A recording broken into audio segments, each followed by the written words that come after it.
A quick like and subscribe really helps our channel grow and allows us to bring you even more amazing content. Thank you for your support. When I started working as a psychiatrist in a remote Alaskan town, I thought I had encountered all sorts of strange cases. Jessup, the town's only healthcare facility, doubled as a mental health clinic. My next patient was the kind of mystery that only the anonymous whispers of a winter gale could foretell. His name, I can say for certain, wasn't John Smith, but official documents were scarce, and cryptic warnings from superiors about keeping confidentiality were paradoxically mixed with unnerving insistences on continued treatment. The air was thick with secrets as he walked into my office, the only sound the soft crunch of snow beneath his boots fading as he shut the door. Tall, lean, and cloaked in layers that weighed him down like guilt, his eyes bore the fatigue of man who had seen, perhaps even inflicted, unspeakable horrors. My bones shivered as he introduced himself with a dead gaze that mirrored the icy abyss outside. According to what little I could glean from the file, which resembled more of a redacted military dossier than medical records, he had been captured, released, and hushed up by agencies I feared to even hint at in my notes. "John," I began, treating that pseudonym as faithfully as I wished I could treat him, "let's get started." The months to come would peel away his self-crafted personas, unspooling his psyche under tightly coiled pressure. Tortured memories leaked through his narratives, villages where cries for loved ones mixed with the suffocating smoke of fires he and his unit had started. He avoided eye contact when recounting these moments, but something in the way his hands trembled betrayed the truth he wished to keep locked away. His nightly terrors often resurrected the faces of his victims, reflecting the lives snuffed out by the brutality he now carried on his soul like unwashable stains. Each session, my office seemed to fill with the ghosts of his past, phantasmal company I wasn't sure was entirely imagined. HIPAA provisions wound around us like barbed wire while my conscience festered at each revelation. Why was I, a mere therapist in a cold, remote backwater, being entrusted with stories like this? And yet, the more he shared, the clearer it became that the nightmares weren't merely a recount of battlefield torment, but a diary of deeds considered justified on the ledger of war, magnifying the silhouette of a monster created by circumstance. Sitting there, every professional guideline drilled into me warred with the deepening dread that a man capable of such actions was walking free. Somewhere between our sessions, I noticed details slipping, shadows loomed longer, offhand comments from strangers suggested delicate awareness of who my patient really was, someone they had been expecting. One night, a snowstorm raged with an ominous growl, burying tracks and leaving the town gripped in an unsettling absence of sound. That's when he showed up at my front door, soaked and shivering, eyes frantic with the night. Unlike any other. "They're coming for me," he choked out, his voice shredded with fear so raw it left no doubt the ghosts had turned their ethereal claws on him. Caught in his panic, I faced a crossroads I had never conceived, a rebellious urge provoked to breach HIPAA and humanity, a betrayal of the professional oath I took dragged along the frostbitten edges of morality. What if the they he spoke of weren't just in his mind but part of his identity unspooling under sharper scrutiny? As he ranted incoherently on my doorstep, piecing together his final plan of escape, each word painted a mosaic of regret and responsibility unclaimed. The futility of his fight against gory echoes was apparent, but was it my place to wield that knowledge outside of the cramped walls of my home-turned-office? Would I let legislative walls placate the gnawing instinct that perhaps, by treating him, I was complicit in preserving an evil? And then I saw it, a faint red dot flickering through the blinds, like an uninvited oversight pricking the night. We were being watched, or more precisely, he was being watched, and by association, so was I. The knowledge twisted my stomach in a knot of corrosive doubt. Driven to the brink of my professional integrity, I saw the truth clearer than ever, a truth that John Smith already sensed. This was the final hourglass fall. As agents, real or imaginary, closed in around us, desperation etched lines along his face while the realization aged me in the span of mere minutes. His plea for understanding resonated amidst the storm's howls, a requiem mixed with a need for salvation beyond penance. It dawned on me then that John had meticulously unraveled his diary of darkness for his own recorded eulogy. With a steely resolve I never knew I possessed, I embraced the weight of his confession, a resolve to act quicker than the closing jaws encircling us. I grabbed the nearest phone, and against every regulation drilled into me, dialed the number that ensured John Smith wouldn't make the history books of future crimes. As the storm finally seized into a chilling hush, red lights soon blended with white snow. They had arrived. In those last seconds, our eyes met, and a breath of understanding passed, as if he was now at peace with a ghostly tribunal that had long haunted him. When they took him away, my heart still pounded with echoes of his legacy, compounding the fear of what I had done. I wondered if this would serve as justice for him, or mark the beginning of a darker abyss for me. Screw titles like Doctor-Patient Confidentiality. Sometimes the stories we hold in trust need a louder voice to prevent them from being retold in tragedy. No medicine could cure the kind of monsters summoned by fractured memories. Sometimes all it takes is a chance at louder clarity. I was never the type to believe in urban legends or ghost stories, but when my sister vanished from a place that officially doesn't exist, I had to reconsider everything. It started on a late August afternoon when Anna decided to take a weekend trip into the mountains, claiming she found this quaint little town called Eldridge Falls that wasn't far off her hiking trail. She was always searching for secluded spots to uncover and photograph, a passion that doubled as an escape from the daily grind of the city. A week passed without any word from her, which wasn't overly concerning until her calls went straight to voicemail. Her texts received no acknowledgement. I drove through the drizzly afternoon towards the GPS coordinates she had last shared, past rusted signposts and withered trees, feeling the uncanny sensation of the world falling away behind me.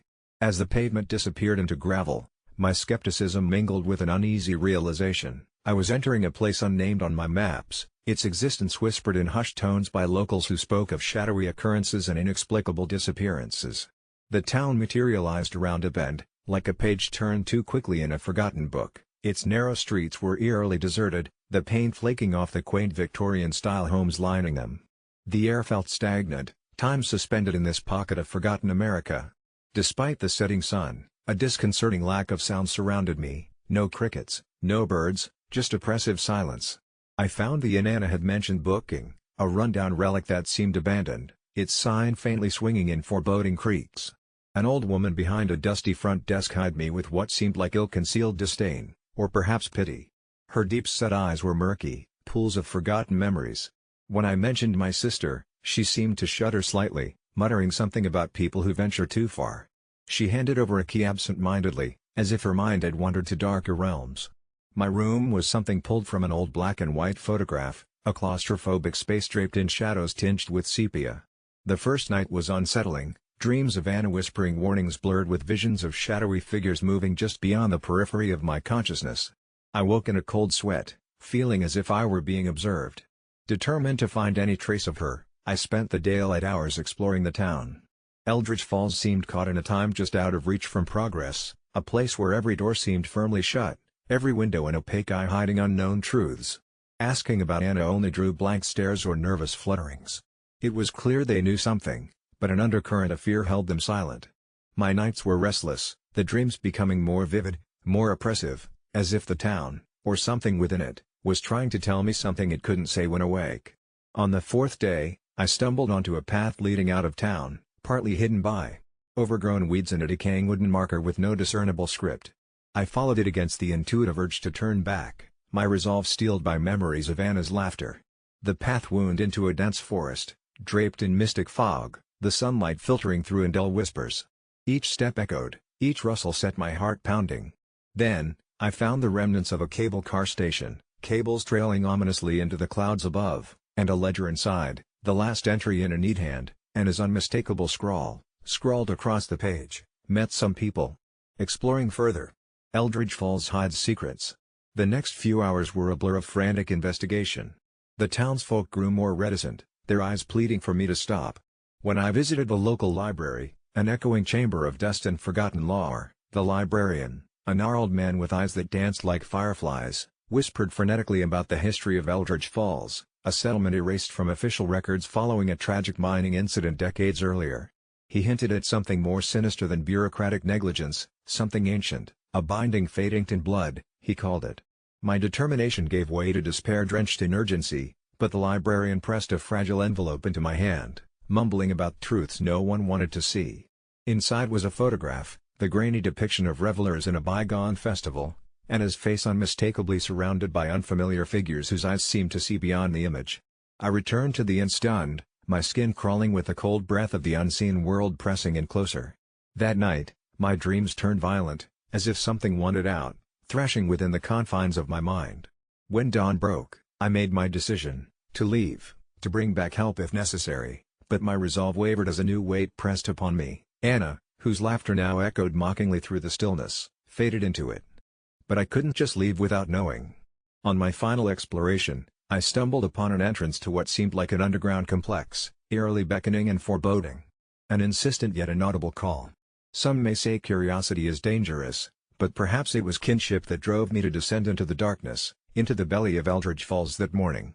As I trudged deeper, electrical cables intertwined with gnarled roots in an unsettling dance beneath the earth, weaving a tapestry of forgotten secrets.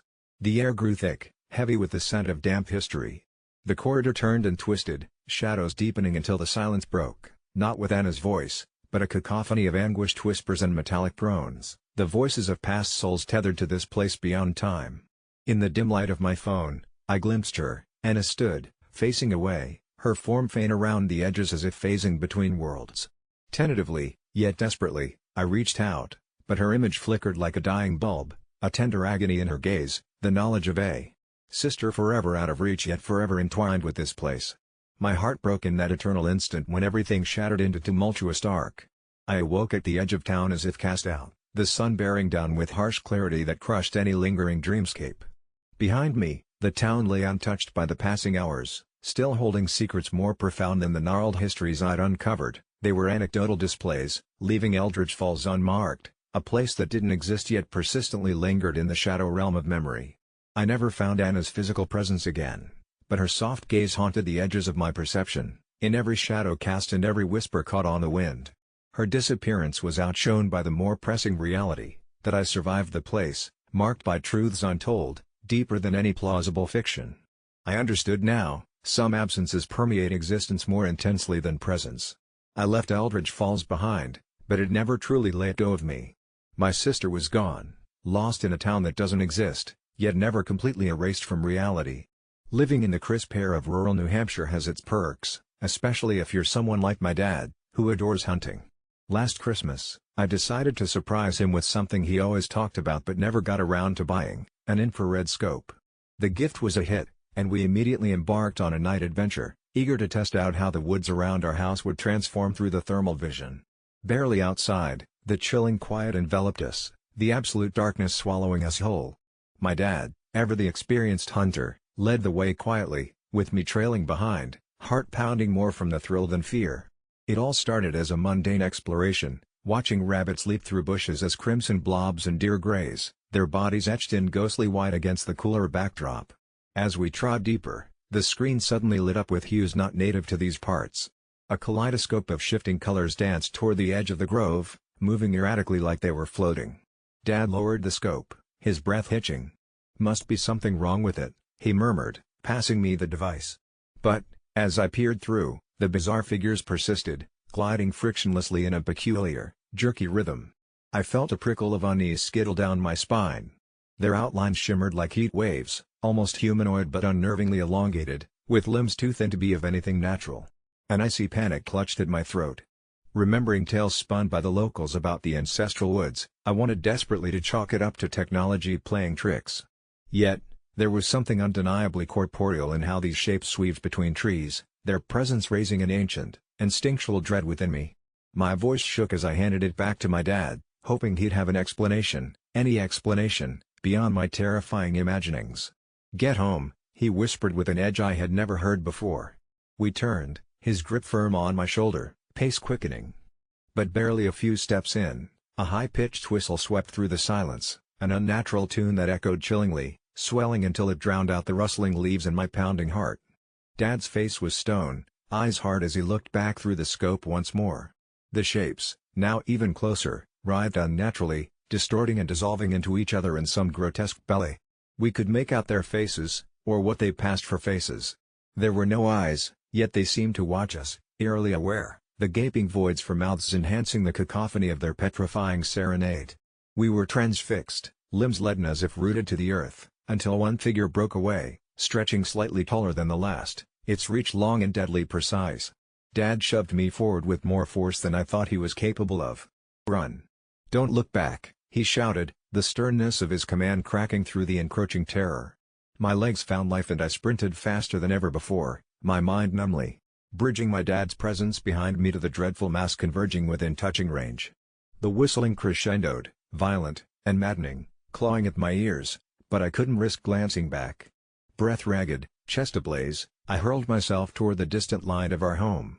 Within the safety of the walls, I whirled around, waiting, praying to see my dad rushing in behind me. Shadows danced across the windows as beams caught their motion, too many shadows, and none belonging to my dad. I fumbled with my phone, dialing 911 in my panic. My explanation was frantic, but they sent a unit immediately, too familiar with bizarre sightings people occasionally reported. Outside, the air grew stifling, vibrating with an unearthly hum as if culminating to some horrid finale. Minutes felt like eternities until flashing lights reflected through our windows, and I swore my knees would give way. The officers stormed in, weapons drawn, assuring me with their presence, but my eyes scoured the entry for my dad. Through the tangled reports and hushed communications, I gleaned they found nothing in the woods, that is, nothing living. The scope lay discarded, my dad's torn jacket not far from reach, a bow of finality tied in the curl of that wretched whistle echoing on the sidelines of my horrified consciousness. Days passed without any sign of my dad, the search called off begrudgingly. Locals whispered of past vanishings, citing grudging respect for the ancient guardians of the forest. I stayed long enough to pack essentials, bound by the restless yearning my dad might somehow return. As I locked the door for the last time, my heart ached with a singular resolve, never to return to those woods alone. Wherever he is, I just hope he's somewhere beyond this world's reach, because I certainly believe I've left a part of me lost amongst those terrible, watching trees. It all started one chilly Friday night, the kind that coaxes you indoors with the promise of warm company and hearty laughter. My friend Sarah had invited me over for a small dinner gathering with her fiancé, Mark, and a couple of other close acquaintances. An opportunity to unwind, she had said, and I looked forward to it, eager to escape the mundane routine of daily life. As I arrived, the house felt inviting with its glowing candles and the aroma of roasted garlic wafting from the kitchen. The dining room was set with charming imperfections that revealed intimate touches, a wine stain on the tablecloth, mismatched silverware, and a bouquet of wildflowers in a tiny, chipped vase. It felt lived in, genuine. We exchanged pleasantries, settled into the coziness of mismatched chairs, and poured ourselves generous glasses of wine as light banter filled the air. Between sips, we shared anecdotes and old jokes that lingered like pleasant echoes, adding warmth to the space. The evening flowed seamlessly until Mark suggested playing a game, something he called Empathy Circle. Intrigued and with the wine loosening our inhibitions, we agreed, imagining it to be a kind of amicable confession session. He explained the rules: you write down a fear or secret on a piece of paper, fold it, and place it in a bowl. One by one, a paper is chosen, read aloud, and the group offers support and insights without judgment. Innocuous enough, it seemed, and amidst giggles and conspiratorial glances, we all scribbled our deepest anxieties. As the first slip was opened, a nervous energy settled over us like a mist, both thrilling and slightly ominous. "I'm afraid of being forgotten," read Sarah, her voice tender. We murmured empathetic words, sharing stories of how memory connects us. The game progressed with confessions of fear of failure, frets over losing loved ones, and anxiety about the future. Each was met with warmth and understanding until Mark picked up the last note. His fingers paused over the crumpled slip, and I noticed a shadow cross his face. "There's someone in the basement," he read, his voice tight, eyes inadvertently flicking to Sarah. Laughter bubbled up nervously as we tried to guess who among us was playing a prank, yet no one claimed it. A beat of silence hung in the air, creeping up on us with its strange weight, before Mark laughed it off as some odd joke. But something in the flicker of his eyes was growing hard and unresolved. We moved on, or tried to, brushing away the unsettling suggestion as the night deepened. Yet, a peculiar sense of unease lingered, a chill that stood in direct contrast to the evening's earlier warmth. As casual conversation resumed, I found my eyes involuntarily drawn to the basement door, its knotted wooden surface suddenly more menacing, as if holding stories I was not meant to hear. Trying to shake off the disturbed feeling, I poured myself another glass of wine, but the fear lingered, unwelcome and insistent. It wasn't just whisper-soft suggestions of unease that hung in the air, it was the sense that something was observing, something that had slipped into our world unnoticed, quietly seated among us. Despite us changing the subject, despite the laughter trying to pierce the odd gravity seeping into the room, I noticed our eyes constantly, furtively flicking to the basement door, drawn to it as if by some magnetic force. Then, for some reason, the conversation stopped, as if on cue. The chatter died a stumbling death, and in that echoing silence, we heard it, an unmistakable thud from below. My heart dropped to the soles of my feet, echoed by the collective holding of breath. Mark's presence at the head of the table suddenly seemed remote, like an anchor snapping free from its moorings. Sarah's face had drained to an ashen pallor, eyes wide but silent, seeing shadows I could not perceive. Someone among us chuckled nervously, suggesting it was perhaps the house's old pipes or foundation settling, but no one truly believed it. Mark's gaze locked with Sarah's, communicating everything and nothing in a microsecond intimate exchange. Slowly, he stood, trying to feign control, his voice calm as he suggested that he go check alone. Instinct protested, something primordial within me voiced that no, it was unwise to let him face what lurked beneath us alone. And yet, lurid curiosity propelled us all to stand and follow him, irrational camaraderie binding us together against the encroaching dark. Reaching the basement door, Mark hesitated, hand trembling on the handle, and with a deep breath, flung it open.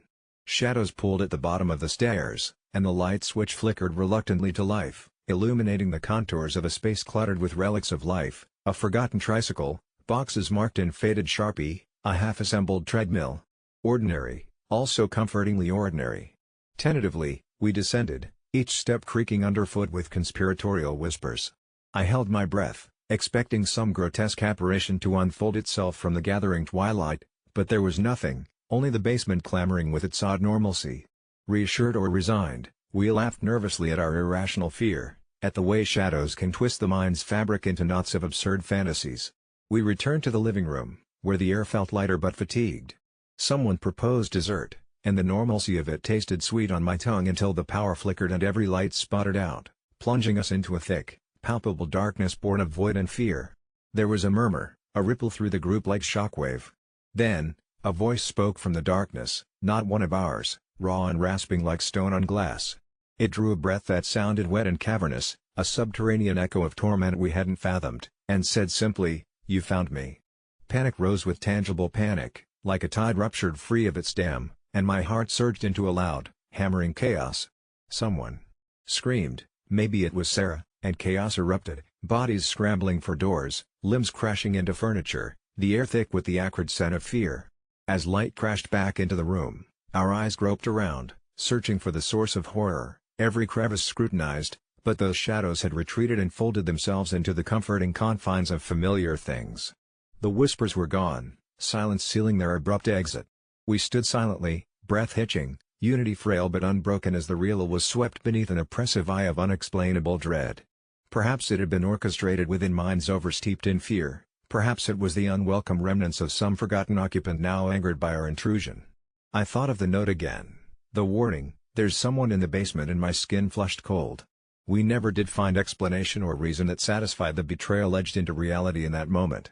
Windows were checked, locks bolted, lights left burning through the remainder of the tormented night. Surrounded by friends, yet each of us bore the chill anchor of isolation, understanding that parts of ourselves had crossed into shadows we'd never entirely withdraw from, imprint etched indelibly on the map of our shared resilience. No one mentioned the note again, nor the presence we had glimpsed with the heart rather than the eyes. In the harsh light of morning, uneasy smiles and goodbyes held the unspoken pact of becoming regardful of the unearthly borders never again to be disrupted, boundaries where reality thins and something watches with eyes of terrible yearning. As I left, I couldn't shake the ominous feeling of having dined with a party much larger than we had anticipated, and the certainty of knowing it was not a presence that would easily let go. We had been cast adrift from safety, transient waves of uncertainty guiding our way back to mundane lives where every basement door inevitably held tales best left untold. Things had been tense between Kelly and me ever since the engagement. Karen, Kelly's mother, had disapproved from day one. She believed I wasn't career-focused enough for her daughter, which was ironic given that my startup was finally taking off. My relationship with Kelly seemed like a perfect story, college sweethearts who defied odds and family expectations to be together. But Karen's hovering presence constantly loomed over us like a storm about to break. Our engagement was supposed to be a fresh start, a chance for happiness. Yet when Karen unexpectedly passed away, everything turned upside down. One night, just after dinner, Kelly asked if I would help pay for Karen's funeral. The words left me stunned. It wasn't that I couldn't afford it, the startup had its ups and downs, but I could manage. It was the principle of it. Karen had never treated me with an ounce of kindness or respect. Every holiday, every birthday, she found ways to insult me in ways that Kelly always seemed to dismiss as her stress talking. Despite all this, I had tried to be understanding, putting on a brave face for Kelly's sake. Now, it felt like a final betrayal, a strange request from the love of my life but in some twisted shape that no longer felt loving, more like an obligation. Kelly's plea echoed around my mind. She didn't have much, and it's the least we can do. We. That word stung, as if now I were suddenly part of a collective unity that, when it came to Karen, had always been absent. I tried to reason through my conflicting feelings, muttering something about how I would think about it, knowing in my gut my answer was likely a solid no. The night stretched on with its oppressive silence. Kelly retreated to the bedroom, leaving me alone with my thoughts, the flickering light of the TV the only companion. It was then that I noticed the cold air in the room, despite the furnace working. The temperature had dipped unnaturally, sending a shiver twisting up my spine. The pictures on the walls, their occupants staring vacantly, deepened the unease that danced along my conscious mind. Just as I dismissed it as nothing more than a freak draft, the light flickered once more before plunging the room into darkness. A power outage? Yet it felt more personal, somehow. The atmosphere grew heavy, pressing against my temples as my own heartbeat filled the silence. Fumbling for the flashlight on the coffee table, I called out to Kelly, but she didn't respond. The feeble beam cut through the dark, casting long shadows that seemed to quiver with life. As my eyes adjusted, I saw her, Karen, or at least something that wore her face. She stood by the window, illuminated by the ambient glow of the streetlights filtering in. Her expression was twisted in hatred, every part of her resonating the disdain she'd shown in life but now magnified, amplified. She didn't move, didn't speak, yet a voice filled my head, dripping with contempt and malice. For all you took from her. You owe her this much. My heart pounded in my chest, my breath quickening as I stumbled away. This wasn't real, couldn't be real. The specter vanished as abruptly as it had appeared, leaving me shaking, questioning my sanity. But the chill remained, permeating the very air. Kelly was still not responding, and a dread clawed its way through me as I pushed the bedroom door. It opened softly to reveal her peacefully asleep, completely unaware of the turmoil that had taken place within our home. I couldn't bring myself to wake her, not like this. Instead, I lay beside her, eyes fixed on the ceiling, chaos swirling in my mind.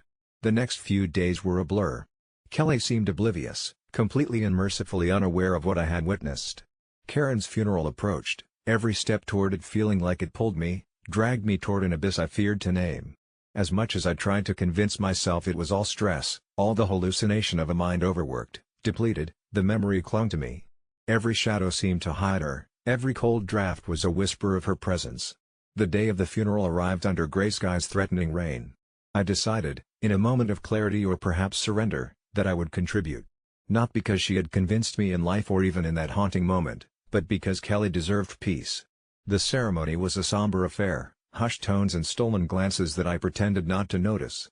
As we laid her to rest, the clouds broke and the first drops of rain fell, mingling with silent tears. I would never tell Kelly what I saw, not fully. Instead, I held her hand, shared her grief, and whispered reassurances against the cold reality of our shared silence. Yet, every so often, in the quiet moments when the world fades, I feel a chill, a reminder of that darkened room, of promises extracted from the depths of fear. And as much as I want to believe in moving on, some specters never fully release their hold. I never thought a simple prank could spiral so wildly out of control, until my best friend, Jake, decided to play a game with fate, and now I can't escape the guilt clawing at my conscience. It all started on a balmy Friday night, the moon cloaked behind a veil of clouds, casting an eerie glow over the streets of our small town. We had gathered, as we often did, in the cramped living room of Jake's rundown apartment, the place reeking of stale beer and musty secrets. The guys, pumped on adrenaline and bad decisions, exchanged wicked grins as Jake tossed a crumpled piece of newsprint on the coffee table. "Check this out," he said, his eyes alight with mischief. The article was about an urban legend, a haunted house rumor that had taken our town by storm, whispering tales of a cursed spirit lingering in the shadows, bestowing night terrors on trespassers. Jake, ever the thrill seeker, suggested we do the milk prank of doom, an absurd challenge we'd concocted years back that involved smashing a gallon of milk in a supposedly haunted location and recording our escape before the ghostly consequences trailed us home. Everything inside me screamed to shut it down. I'd heard too many tales of people tempting fate only to end up on the wrong side of a horror story, but Jake wouldn't hear it. "Come on, Greg," he urged, the others egging him on, "it's just a prank." But the sickening feeling in my gut told me this wasn't like the other times. "Jake, I don't think this is a good idea," I warned, but my apprehension only fueled his determination.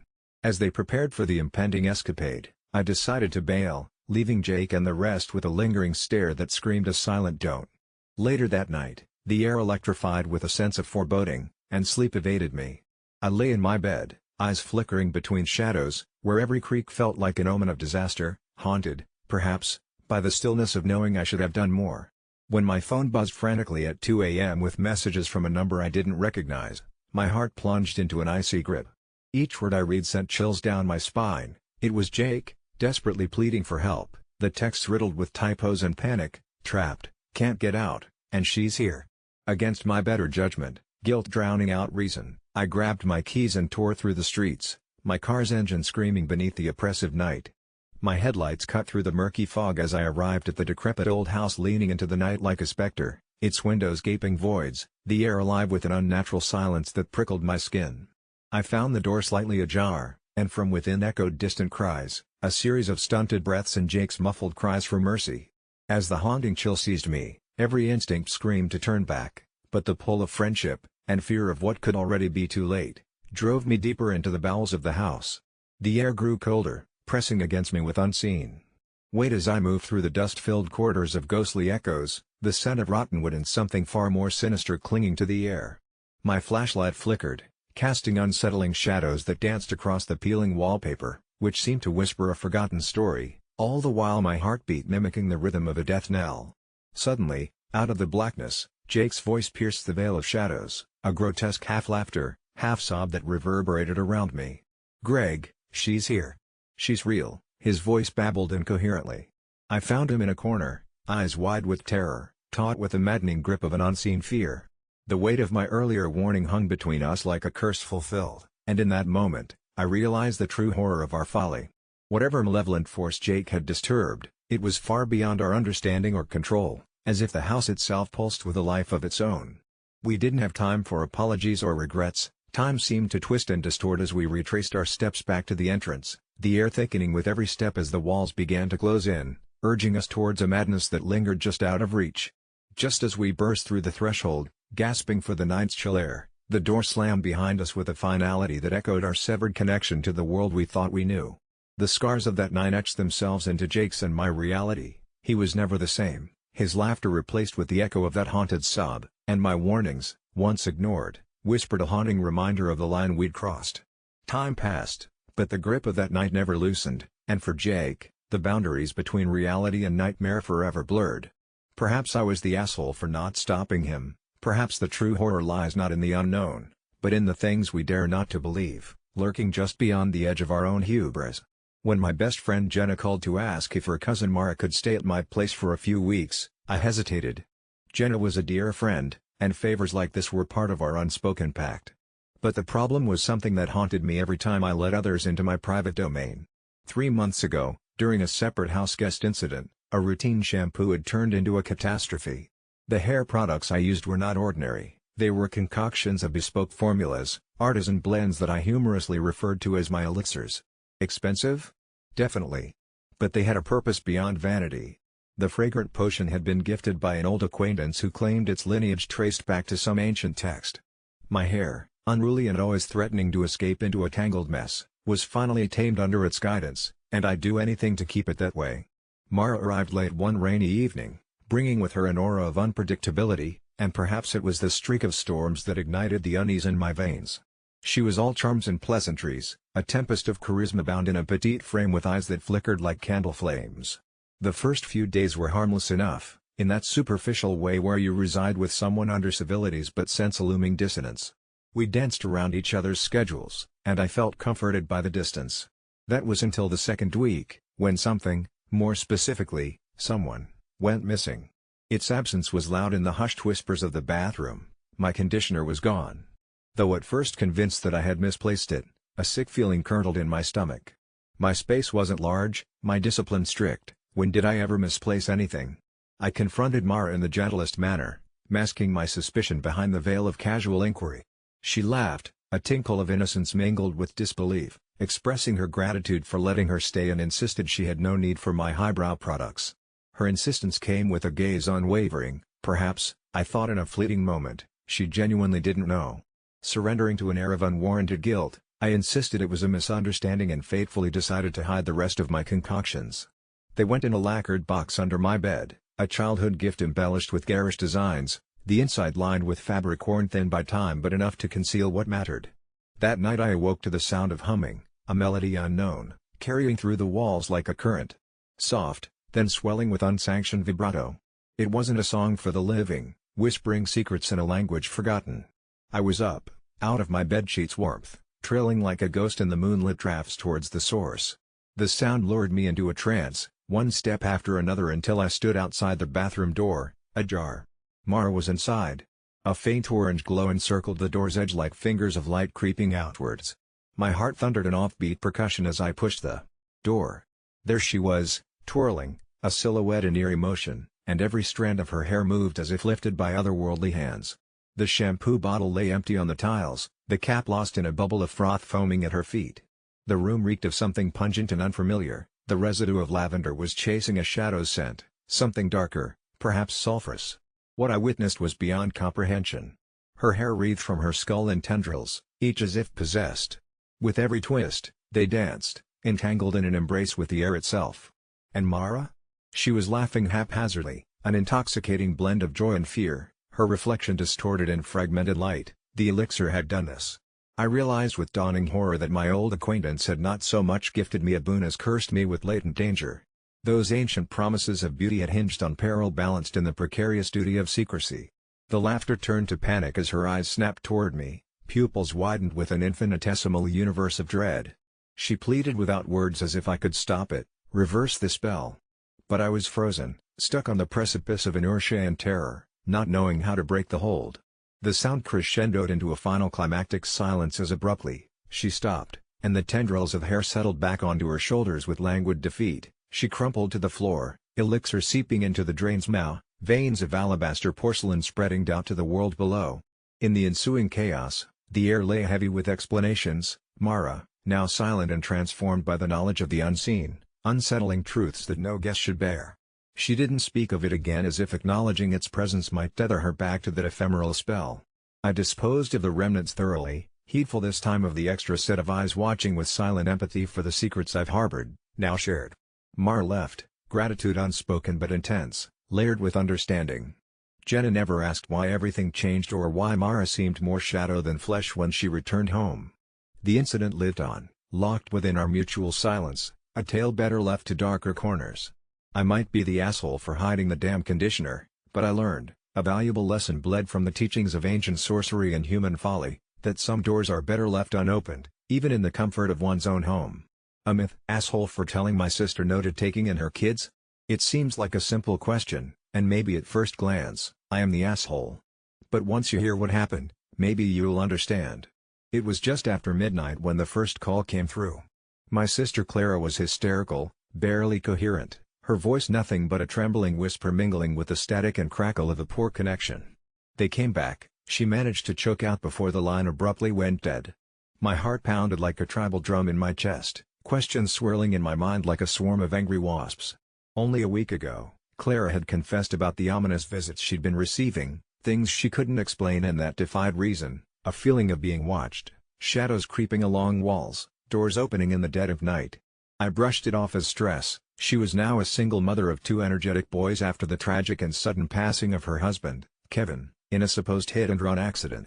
She'd become paranoid, understandable given her circumstances.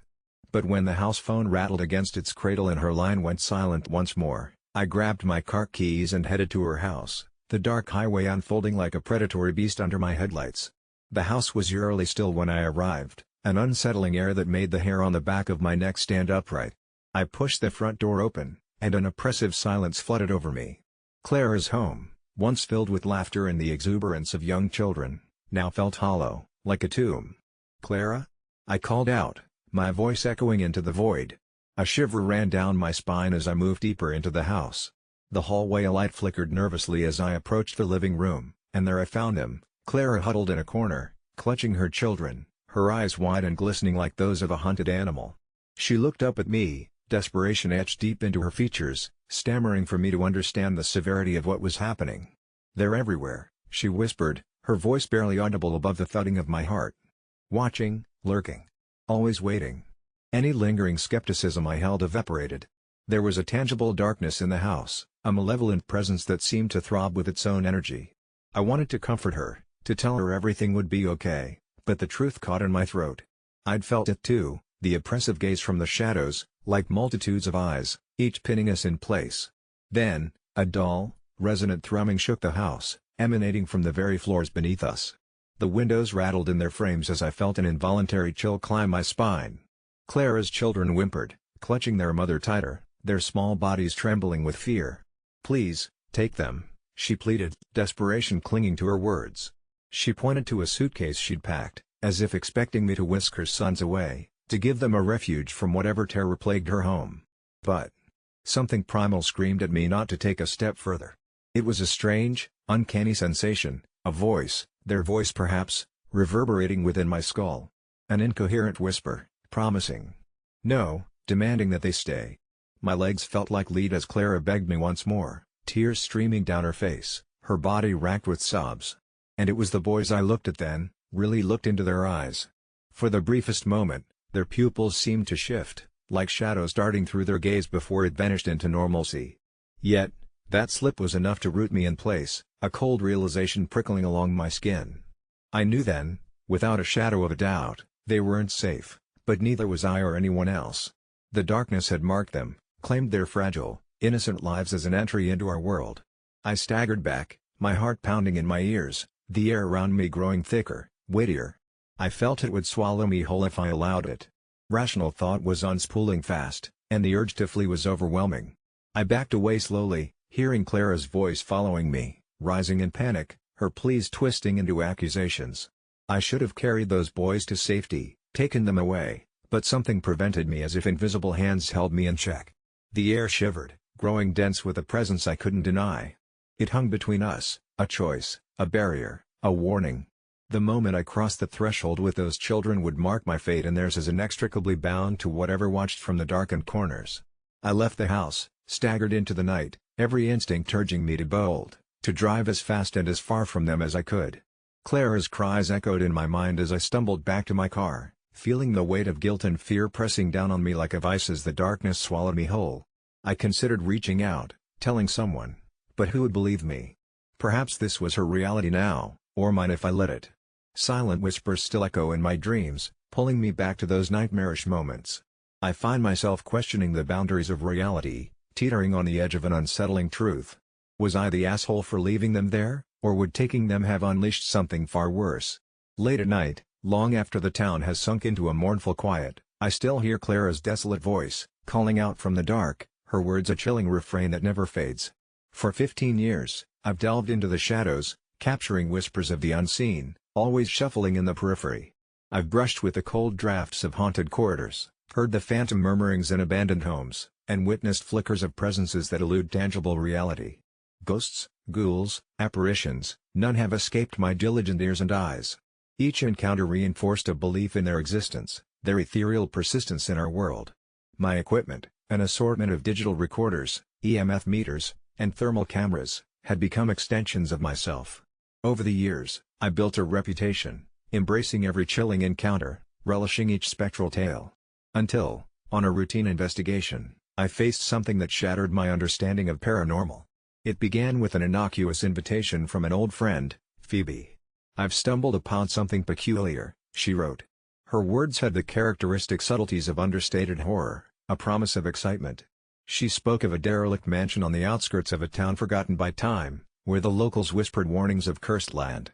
Eager to dive in, I seized my gear and drove through the veil of night, arriving at its crumbling gates. Vines suffocated the structure, and shattered windows yawned into darkness, promising secrets within. Inside, dust particles danced in slices of moonlight pouring through holes in the roof, each step echoing an ancient lament. Phoebe was already there, a silhouette framed by shadows, her eyes gleaming with an unsettling fervor. "It feels alive in here," she said, a mixture of thrill and fear painting her voice. As we navigated the labyrinth of decay, the air shimmered with a static energy I hadn't encountered before. I began setting up my equipment, my familiarity grounding me in the face of Phoebe's growing unease. It was then we found the room, a library, its shelves sagging under a weight of forgotten books. But it wasn't the tomes that drew our attention, it was the mirror on the far wall. Tall, With a tarnished gold frame etched with cryptic symbols, it emitted its own presence, almost beckoning. Our reflection seemed normal at first glance, but then I noticed it, a flicker at the corner of my eye, an odd shift in light. My heart skipped as I focused on the mirror, watching our reflection subtly alter, like a film reel glitching, splices of scenes overlapping reality. Phoebe approached it tentatively, her fingers grazing the cold surface. That's when the mirror splashed a vision, a rift opening to a howling void. Ghastly faces twisted in silence beyond, eyes wide with malevolent hunger, puppeted by invisible strings, as if trapped eternally in their own horrors. The connection was too fast, too fierce to comprehend, yet before I could pull her back, Phoebe was gone, vanished, swallowed whole into whatever dimension this horror belonged. I was left staring at my own reflection, now standing beside those wretched specters, my heart pounding as I tried to force my mind into understanding. This was no ghost story. This was something far worse. Envisioning her trapped, forever circling in that nowhere, fed my urgency with panic. I lunged for the mirror, hands pressing against its cold surface, screaming for Phoebe, for anything, but the portal didn't yield to my will. The mirror stared back, indifferent. Days faded without sense. Sleepless, my attempts to control my equipment failed, nothing functioned to pierce the veil that took her. I became a prisoner of this reality, haunted by the memory of those ghastly expressions. When the locals came, drawn by my absence, my incoherent babbling drove them away. They sealed the mansion, fearful of the unknown. Yet, my purpose intensified, no longer satisfied with files on entities or reflections in passing. Phoebe's presence demanded restitution, demanded an understanding beyond the ethereal. The mirror remains my bridge to that other side, the tangible quest from my intangible tales. Some nights, I feel it vibrate with an energy impossible to ignore, a scream not from the past but from futures twisted into black spectacles. I've dedicated myself to unraveling its secrets, because now, in those frantic attempts to reach beyond, I wish all the benign specters of mirror lore were indeed all I had to fear, for within that mirror lies something far more voracious than any mere ghost, a hunger for souls, a manifestation of terrors once whispered around campfires, the true horrors lingering amidst our desperate night. It all started the night I found Sarah lifeless on the living room floor, eyes wide open, staring blankly at the ceiling. My heart seized as I knelt beside her, shaking her shoulders, calling her name over and over. No response. No pulse. Cold. I don't really remember what happened after that. It's all a hazy whirl of panic, the desperate fumbling for my phone, dialing 911, and the helpless hours waiting in stark hospital corridors. The doctors said they couldn't find a cause of death, which twisted my grief into a darker shade of confusion until I did something I never thought I'd do. I went home, sat in our shared silence, and scoured through her things, desperate for answers. That's when I stumbled upon her journal wedged underneath the mattress on her side of the bed. The pages were filled with her handwriting, but as I read, it became chillingly clear these were not the musings of a woman in distress, but a collection of memories that weren't quite hers. First, they seemed like normal entries, birthday parties, vacations, mundane reflections about work and us, but as I delved deeper, the ink communicated a life unfamiliar to Sarah, a life where she'd never met me, details of childhood events she'd never mentioned, entire lifetimes she'd supposedly lived, none involving our life together. Each journal entry felt as if it was penned in another dimension, until I came across yesterday's date. There, in eerie precision, she described how I'd find her unresponsive on the floor, and that this was just as it should be. The reality pierced me as if shot by an invisible arrow. My wife had been a ghost writing her own existence. She wove tales for herself in overlapping realities. I dropped the journal in shock as the room spun around me. Then, as if commanded by an unseen script, I was drawn to her computer, her email marked drafts as if glowing. One draft was devoid of the usual pleasantries. To me, it felt like a confessional, more than a message. In maddening detail, it unraveled her life as an experiment, governed by something or someone beyond my comprehension. It insinuated I was an unwitting participant, cocooned in an elaborate illusion of love, and eerily suggested neither of us were truly alive, just echoes of a greater consciousness whims. As these truths incubated my newfound paranoia, the reality I clung to fragmented. A phone call with her mother insisting Sarah had no siblings when I distinctly remembered visiting a sister's gravesite with Sarah, the sudden absence of our wedding photos from every corner of our home, our neighbor recoiling in confusion when I asked about the block party they hosted just last month, which now they denied ever having planned. I felt the walls closing in, like an actor gripping at the fourth wall, begging for soliloquy. I couldn't sleep, couldn't eat, only peer over the edge of my sanity into the abyss of possibility that our entire life together might be a deranged fiction. Then, came the final email, new, and only partly formed, as if it had written itself, a collection of timestamps, culminating in one-line conclusions that demanded the attendance of audiences in other realms. My heart dropped as I realized these audiences might just be those who are living our story, observing us, passing off our fears, our sufferings as entertainment. As of this morning, Sarah's body is gone without a trace, the police just another actor refusing to remember her existence, the house void of all evidence she resided within these walls. With each tick of the clock, I feel my own tangible sense of being slipping, a mere performer outlasting his epilogue. In the corners of this draft are whispers of endings and beginnings, a design suggesting this confession will eventually abduct me from my tether of sanity into the audience's embrace. I have no proof of my utterances, no photos, no forgotten keepsakes save for a fading scent on her pillow, just this typed echo, tirelessly reaching out. But I realize now, none of it matters, because in reality, our existence, my existence, might simply be a page you turn, a story you read before bed. As I press send, I wonder if winding your disbelief into belief might be the only real possession I have left. After all, in a world where the lines between life, death, and fantasy blur, who can truly say what never was? Confession, I left. I left everything and everyone behind me after the breakup. It sounded simple at first, an easy-to-follow impulse born of raw emotion, but what I never anticipated was how truly terrifying freedom could feel.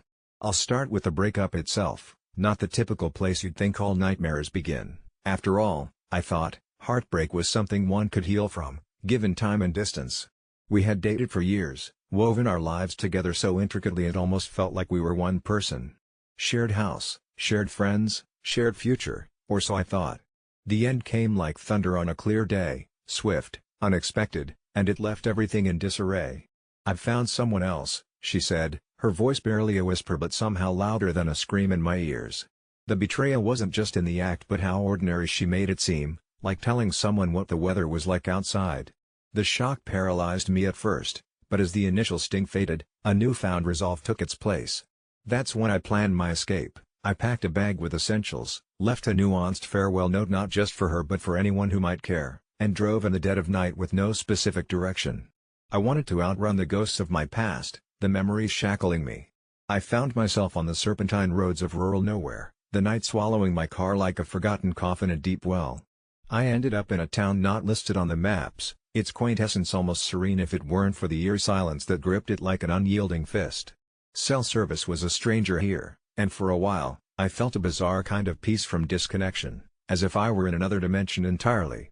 My interactions were minimal, mostly exchanging vacant nods with the locals whose eyes seemed shadowed by a history I was yet to uncover.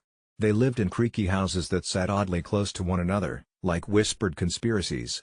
Days dissolved like sugar in lukewarm tea, and I found work at the lone diner, serving slices of pie to faces that never changed, with names I never knew. I thought I'd found solitude, instead, I had embraced obscurity. But at night, strange things occurred. It began with the barely perceptible, the feeling of an intruder in my new home, though it was just me and the gnarled darkness my sole companions. My belongings would slightly shift, but I blamed the wind or my own faltering memory. Weeks passed, and I became attuned to a sound, a whisper soft as a spider spinning webs in a forgotten attic corner. It spoke my name. No, not spoke, it sighed it, the sound brushing against my eardrums as if apologizing for its intrusion. It was mournful, familiar even, like a voice from a dream only half remembered. Curiosity replaced fear, and I began staying up, waiting for the whispers to return, hoping they'd offer more than just the restless uttering of my name. They never did, not until I was foolish enough to whisper back. My own voice broke the static murmur of night, a timid "Who are you?" I didn't expect an answer, not in words, but something shifted in the air, a coldness enveloping me that set my skin ablaze. The voice returned, clearer now, threading through a symphony of silence. "You left us too soon," it said. The weight of those words sunk deep into my bones, filling the void loneliness had carved within. I knew then it was her, or something that had once been her, and the others whose lives I had entwined with my own and had so desperately abandoned. The most bizarre part was how I wanted to hear more, to dive deeper into this chilling new reality. It's like grief invited itself to stay, and I willingly handed over the key. Days became indistinguishable from nights. I wandered through the town like a ghost myself, blending into walls lined with the grime of untold time. The whispers intensified, each time edging closer, wrapping intimately round my mind with promises of answers to questions I'd not dared to ask. One cold night, the wind howling with a fury I'd never known, the whispers rose to a crescendo. "You can escape again," they beckoned, letting the implications hang in the air like an unmade decision. Driven by the masochistic curiosity of the damned, I followed the dissonant symphony outside. The townsfolk were absent, their absence making everything feel unfinished. I stumbled through the streets, trusting my feet to guide me as the whispers grew more insistent, their weight inescapable, until I reached the edge of town, blurred by the dawn's first unhallowed breath. There stood an ancient house, its silhouette a haunting figure amidst the crawling mist. My heart hammered inside the cage of my ribs as if wishing to flee this place of woven shadows. It felt alive, watching, its windows like eyes full of accusatory glances. I hesitated, then pushed the door open with the uncertain courage of the naive. Inside, the air was stagnant, carrying the scent of stories incomplete. The whispers wrapped around me in a gentle embrace, carrying me to a room filled with mirrors. Endless reflections mocked me from every angle, twisting into contorted likenesses of every fear I'd known. In each reflection, shadows stood beside me. I watched, transfixed, as the shapes clarified into familiar faces, her face, their faces. My breath hitched, a hot iron searing my chest to life. They weren't just here. They never left. The mirrors buzzed with the electrical hum of anticipation until the glass seemed to ripple, opening a window to the life I had chosen to forsake. At that moment, the whispers quieted, leaving me alone with loved ones I'd discarded. Their eyes were on me, not accusingly, but with a weary kindness that cruelly contrasted the growing dread inside me. Then came the terrible realization of their offer, to return, not physically nor metaphorically, but through surrendering oneself, through becoming part of the echoes. I stumbled backward, panic-inducing a clarity I'd never possessed before. That was their secret, the townspeople, their secret pact of belonging far beyond blood or bond, immersed in a world where whispers replaced what they left. In fleeing my pain, I had collided with theirs. Bolting from the house, an accordion of memories, my footsteps found their beat again in the solid world. Behind me, the house stood still, a subtle promise, a continuous allure. The whispers, though quieted, held me. They told tales of eternity where every departure was welcome into their fold. It was a choice many had made before and would again. But not me, not yet. I returned to the semblance of life beyond the town, carrying with me the weight of their sorrow, brushing against the edge of reality, where echoes become life, reminding me that no matter how far I ran, true escape would only ever bring me into their embrace, where silence once roared. Growing up, my childhood was punctuated by a peculiar kind of silence, one shadowed by the unspoken, secreted away into the dust-laden corners of my old Victorian family home. My parents were the kind who adhered to peculiar traditions and enigmatic rules, the strictest of which was, never explore the attic, and certainly never speak of what's inside. As a child, my curiosity was a feral beast, caged only by the loving yet stern assurances of my parents that there was nothing but old furniture and cobwebs, the living quarters for spiders and forgotten things. For the longest time, I abided by this rule. The keys to the attic remained hung on a silver chain worn perpetually around my father's neck, jangling with every step he took as if serving a constant reminder of the forbidden. Yet, the mysteries of childhood are rarely laid to rest with simple assurances, and there were nights when strange noises would filter down through the plaster, elusive whispers and delicate thuds that seemed too deliberate to be merely the house settling. I'd mention them casually during dinner, always receiving a dismissive chuckle from my parents, who would exchange knowing glances, their eyes clouding just for a fraction of a second, a fleeting moment of something I couldn't decipher then.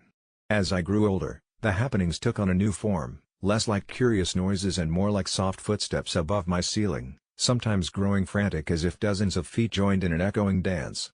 The nights when I was alone were the worst, each creak feeling like a herald of some unseen presence. Despite the mounting dread, my parents' rule held an ironclad grip on my tongue and my actions, for they were good people, kind and thoughtful in every way that counted, except this one, perplexing exception. It was only when I turned 17 that my life, and the secrets of my attic, unfolded in a way that shook the very core of my understanding of family. My parents had gone out for the evening, leaving me with the kind of nervous anticipation that comes only from the promise of solitary freedom in a house so full of mysteries. As the clouds rolled in and the evening grew into night, I finally gathered the courage, perhaps triggered by the desperate resound of the most violent footsteps yet, that seemed to shake the very walls. The keys had been left on the dining table, their steel glinting under the overhead light like a siren's call. With trembling hands, I took them, each step up the narrow staircase a test of my resolve. The door was heavy as if weighted down by more than just old memories, and its hinges protested when I forced it open. The space within was larger than I had imagined, a cavernous maw leaking the scent of dust and age, but it was the cool breeze brushing across my skin that unsettled me the most. There, amid the disorderly remnants of another century, stood three figures, pale and gaunt with eyes that mirrored mine, a sinister kinship that struck me immediately.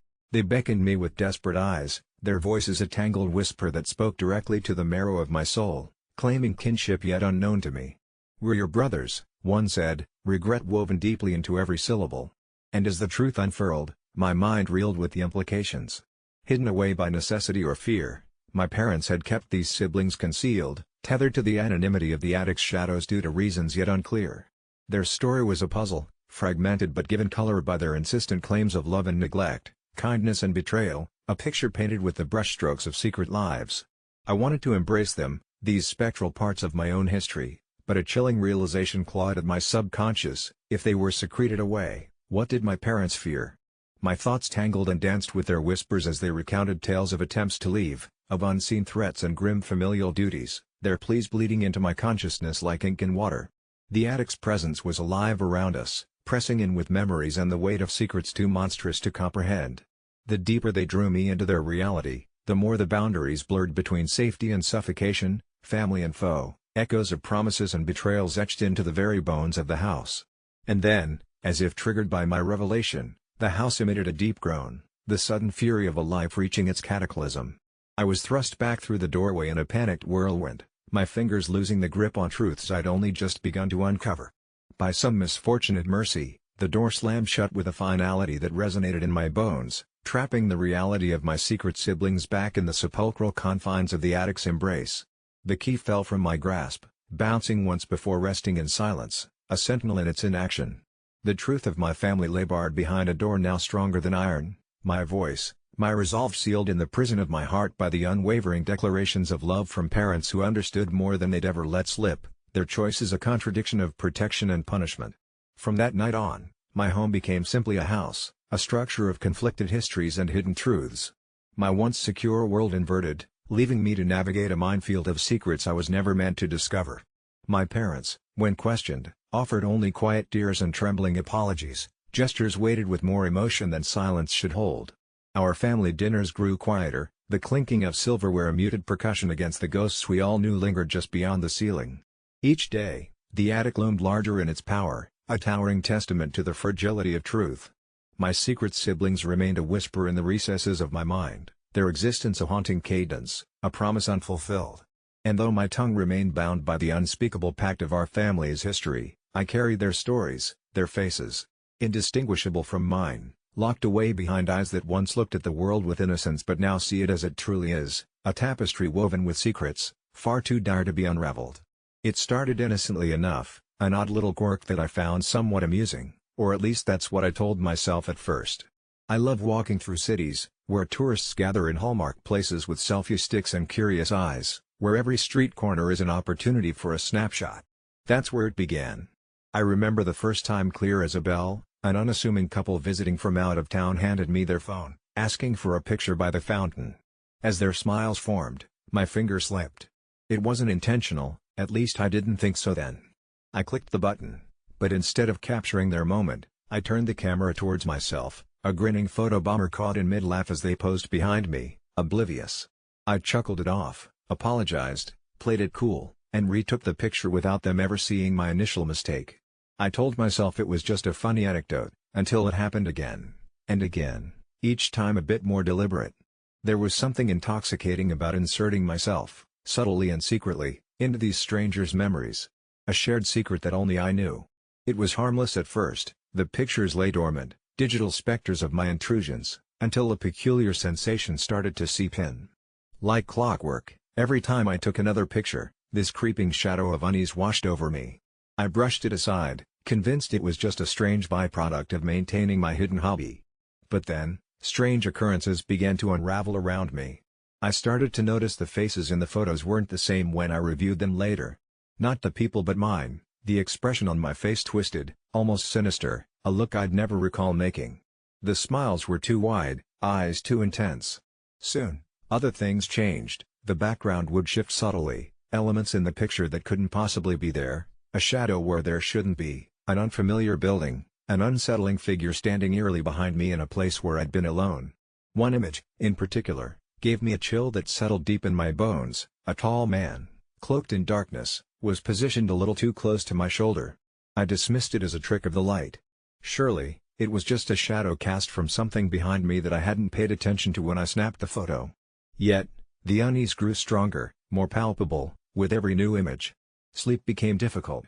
I would lie awake, the visions from the photos looping behind tired eyelids. A gnawing dread unfurling within my guts, like a constant whisper warning of unseen dangers.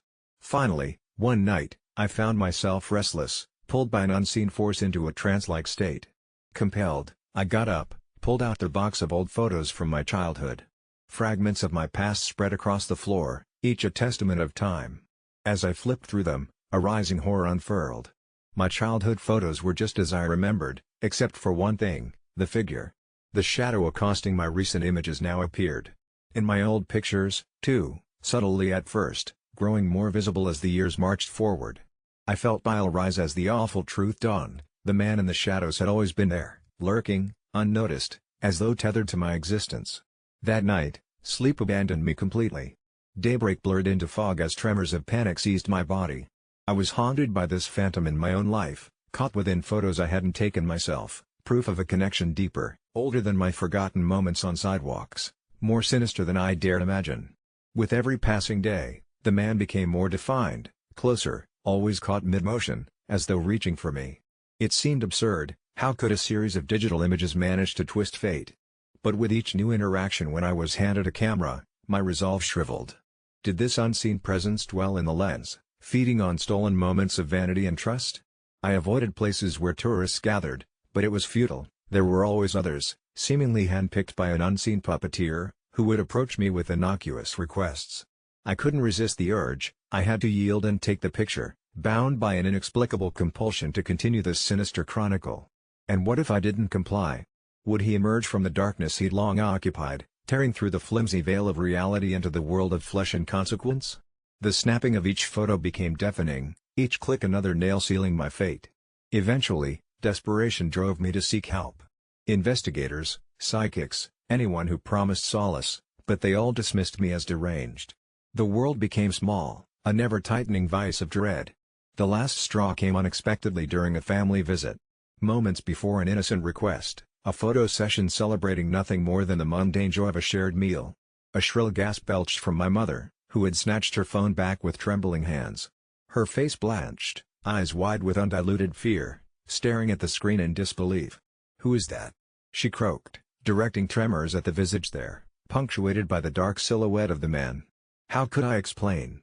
The nightmare born of a simple shutter click. And now, acknowledgement of the terror etched in familial eyes meant it seeped into their lives too. Stricken by a legacy unintentionally passed on by an impulsive act cloaked in folly. So here I sit, a prisoner of my own device, binge-bound to solitude, desperate for isolation as my only means of protection.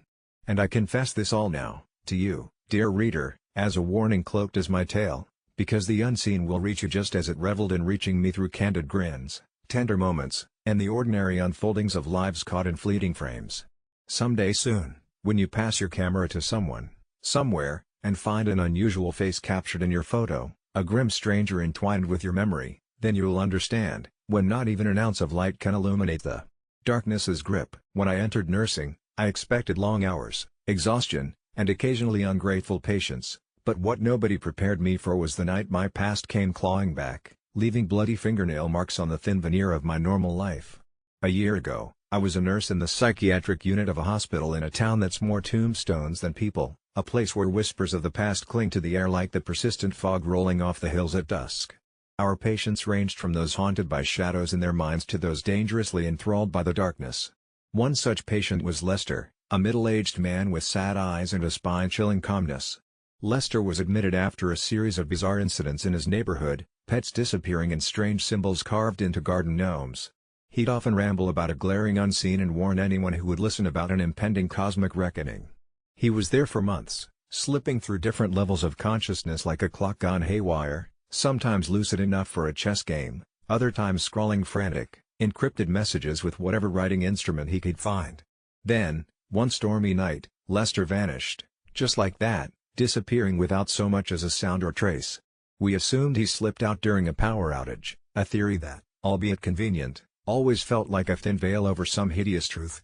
For months, my sleep was plagued by dreams of Lester, standing at the foot of my bed, eyes wide and fixed on an unfathomable point behind me, mouthing words I couldn't quite decipher. Despite the hospital's reassurances that Lester was no longer a concern, a flickering candle of paranoia danced at the edges of my mind. Eventually, time did its sneaky trick of laying a fog over past horrors, and I moved to a new city, started at a different hospital, and even managed a sense of peace in the mundane motions of everyday life. That is until last Tuesday, when peace was pulled violently from beneath me. It started with letters. The first few I assumed were junk, plain envelopes with no return address, but the handwriting, jagged and frantic, demanded recognition. Each contained the same cryptic message: the games are not over. The sacrifice is you. Slowly, the overwhelming fear that Lester had found me gripped me in its cold embrace. My heart pounded as the letters increased in fervor and frequency, the content becoming an escalating series of threats and cryptic babbling about cosmic gates and my supposed role in safeguarding something priceless. Anxiety bled into every aspect of my life, shadowing me at work and wrapping its tendrils around each ounce of joy, squeezing it dry. When the letters abruptly stopped about 3 days ago, a foolish hope dared to bloom that it might finally be over. Last night shattered that hope. After an exhausting shift, I sunk into the couch, every muscle pleading for rest, when the sharp trill of my doorbell ripped through my drowsiness. The sight of the unassuming delivery man on my doorstep was my last rational moment. He handed me a package that contained a battered chess piece, the White King, and a note: "Your move." Panic twisted my gut as memories of chess games with Lester flickered back, his intense gaze, how he'd insist the games were more than just games, how he'd leave the king in his pocket like some guardian charm, how the game would only end when the king fell.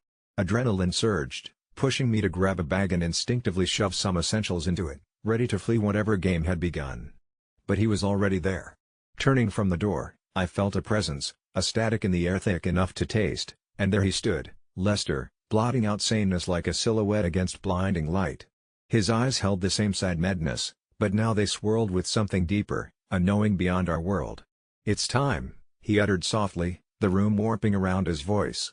I tried to scream but the sound didn't come, choked off by terror twisting its noose around my throat. In a fluid motion, faster and more deliberate than his shuffling form suggested possible, he reached toward me while chanting a string of unfamiliar words. I staggered backward, my mind separating into shards of ice-cold fear, time slowing as if stretching to let the nightmare lengthen. He whispered about journeys through doors unseen by the naked eye, of roles fulfilled and games ending. I felt the tug at my consciousness, a seductive pull to something vast and incomprehensible, but my survival instinct kicked in, a primal roar drowning out his siren call. I grabbed the nearest object, a ceramic vase, and swung with every inch of self-preservation left in me. It shattered against the side of his head, more solid and real than I'd hoped, momentarily stunned. I dashed around him, hearing the shattered pieces crunching under his feet, yelling at my legs to carry me faster than they ever did in any track meet way back in high school. I collapsed into the driver's seat of my car, the engine roared to life, and I drove.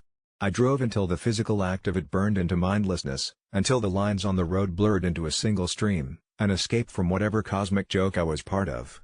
The radio crackled from the passenger seat, half functioning, metallic whispers breaking through bursts of static, taunting my certainty of reality. It's been hours, maybe days, since I absconded from my life, staying in motel rooms with flickering neon signs, calling friends to check on my sanity, only to hang up before they answer, unable to admit to anyone the madness unraveling me. Each night, as I lay down with the stolen king piece under my pillow, I hear him, feel his gaze from afar, pleading with me to finish what he started. The things he told me claw at the edges of my sanity, the glaring unseen now something I sense lurking behind each sound and shadow. I'm not sure how much longer I can resist it, or if, maybe, giving in would bring peace to this waking nightmare. If my story ends in a way that makes news, know it was never just him trying to kidnap me, it was me untethered from a world that lost its grip on reality. I first noticed the ads, those customized, eerily precise ads, always appearing just moments after I'd thought of something but hadn't yet voiced it. Curious about tools for my garden? No sooner would the thought flit through my mind than I'd find offers for unheard-of gadgets scrolling across my screen.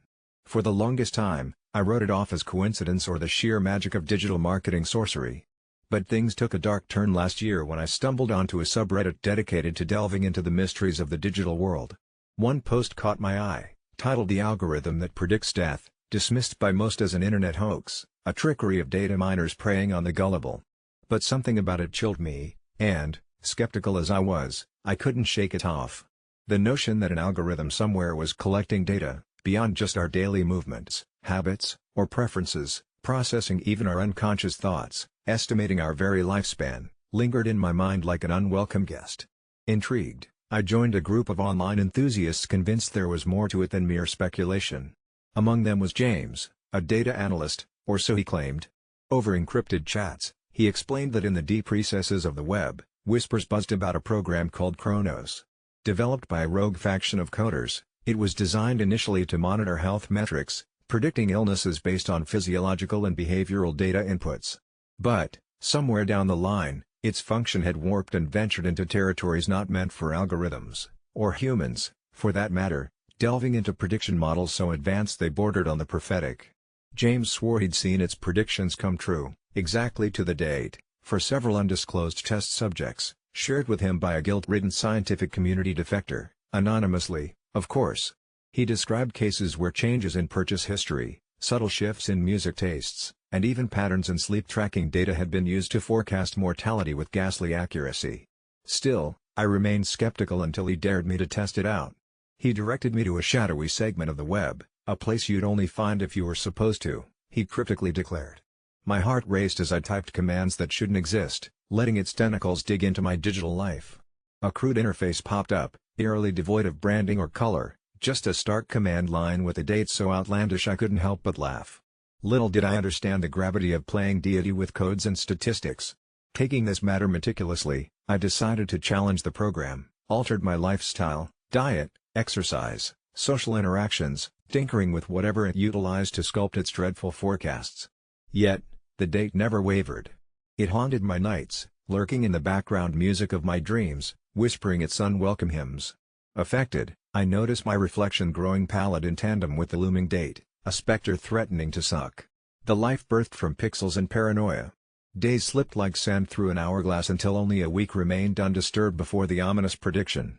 The smoking gun arrived via a televised emergency announcement. A string of unlikely deaths had matched a list recently leaked online by an unknown source from a classified sector of the web.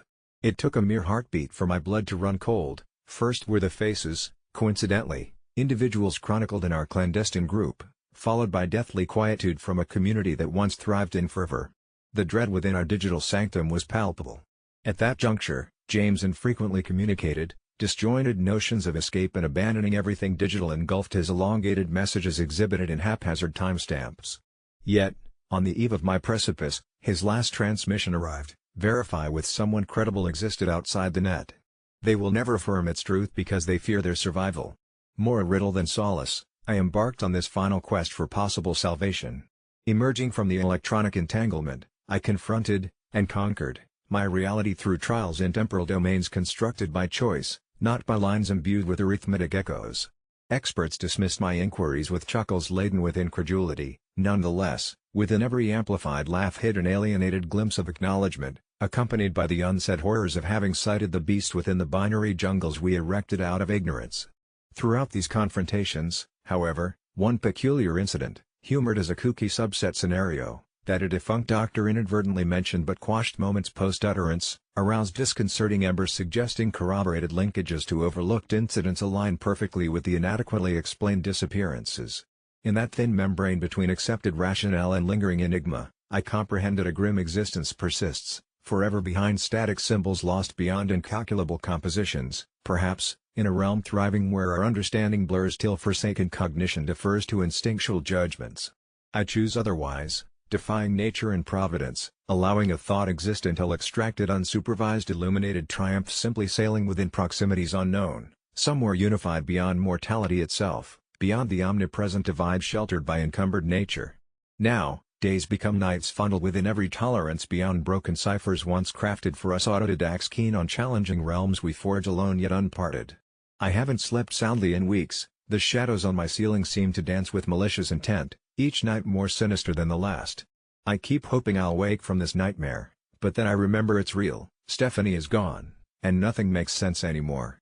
We were inseparable since childhood, more than friends, we were soulmates. I adored her, and she got me like no one else. We had dreams, plans, and now it's just me, lost in a world that feels cruelly unfamiliar. I keep replaying the last conversation we had, over and over like a bad loop. She sounded distant, and I brushed it off as stress from work. "I'm okay," she said, with that unconvincing laugh of hers, trying to mask whatever darkness was creeping in. I should have seen the signs. Her eyes often lingered with a sadness she couldn't quite hide. But I missed it, and now the guilt gnaws at me, a relentless agony. I feel like I failed her, and in that failure, I've lost the point of everything. Time has become elastic, stretching endlessly through sleepless nights and dragging through days that all blend into an ungodly blur. Sometimes, I think I hear her voice, just a whisper really, indistinct but familiar. It started subtly, a quiet syllable captured on the edge of sleep. Then it intensified, always at night, always when I was alone with my tormented thoughts. It sounds as though she's just out of sight, calling my name like she used to. The world doesn't feel less lonely, just more confusing. I'm deeply unsettled, questioning my sanity and desperately craving her presence, and yet terrified she might indeed be there, stuck in a liminal space between life and whatever comes after. The very air in my room grows cold when I hear her, and I can almost see the ghost of her figure just out of the corner of my eye. The first time I felt it, goosebumps erupted across my skin, despite the warmth of the room. I can't tell anyone, they'd think I've lost it, perhaps I have, but the thought of her reaches into a part of me that's looking for redemption. Maybe she'd forgive me, even in death. I've tried to reason it could be a manifestation of my guilt, but something more sinister festers in the recess of my mind, something darker. Last night was the worst. The whispers escalated into a heart-wrenching cry. "Why didn't you stop me?" Her voice echoed, raw and accusing. My heart pounded fiercely and my breaths came in shallow gasps. I could feel an icy grip tightening around my chest, suffocating me with regret. "Stephanie, I'm sorry," I found myself whispering back, desperation painting my words. I was plunging into a void, one with no tether, and it was pulling me ever deeper. As if in response, the whispering stopped, replaced by an oppressive silence heavier than any sound. I might have hoped it was over, but the oppressive sensation of someone, or something, watching has become a constant. Her favorite flower, daisies, showed up mysteriously on my doorstep yesterday, the petals impossibly fresh. No one I know could have sent them. It felt like a message from beyond, a sign, a plea, or a threat, I couldn't decide which. My friends have noticed my erratic behavior, their concerned glances not lost on me. "You need to move on," one told me sincerely, but I'm not ready nor could I ever be. Moving on feels like betrayal, and so I remain locked in this despair. There's a twisted comfort in the haunting, a belief that maybe if I suffer enough, she'll come back, at least as much as she can. But as I relive our memories, I also find myself in darker thoughts, morbid curiosities about the other side, and whether crossing the threshold could reunite us. I realize the draw, the awful magnetism of joining her, of letting go entirely, is growing stronger, the reasoning more persuasive by the day. But there's still something holding me here, a stubborn sliver of hope that refuses to die, an irrational belief that I can still somehow save her or save myself, possibly both. As I'm trapped within this vicious cycle, the question remains, will the whispers cease if I too take that irreversible step, or will I simply join the chorus of mournful ghosts, each hopelessly reaching for what was lost? I can't pretend to have answers, and as much as I long for peace, the thought of facing her wrath terrifies me even more. For now, I attempt to write this, seeking some clarity or exorcism through words, each keystroke a fragile tether to reality. I used to find solace in stories, and maybe, just maybe, if I share mine, it might keep me grounded just a little longer. For the past few months, I've been living in a financial paradise that slowly unfurled itself into a waking nightmare. It started subtly, with my bank statement displaying a number that seemed off. As it turned out, my company had initiated a new payroll system, and thanks to a glitch, I was receiving triple my regular salary. At first, it felt like a dream, an unexpected windfall that arrived unannounced at precisely the right time.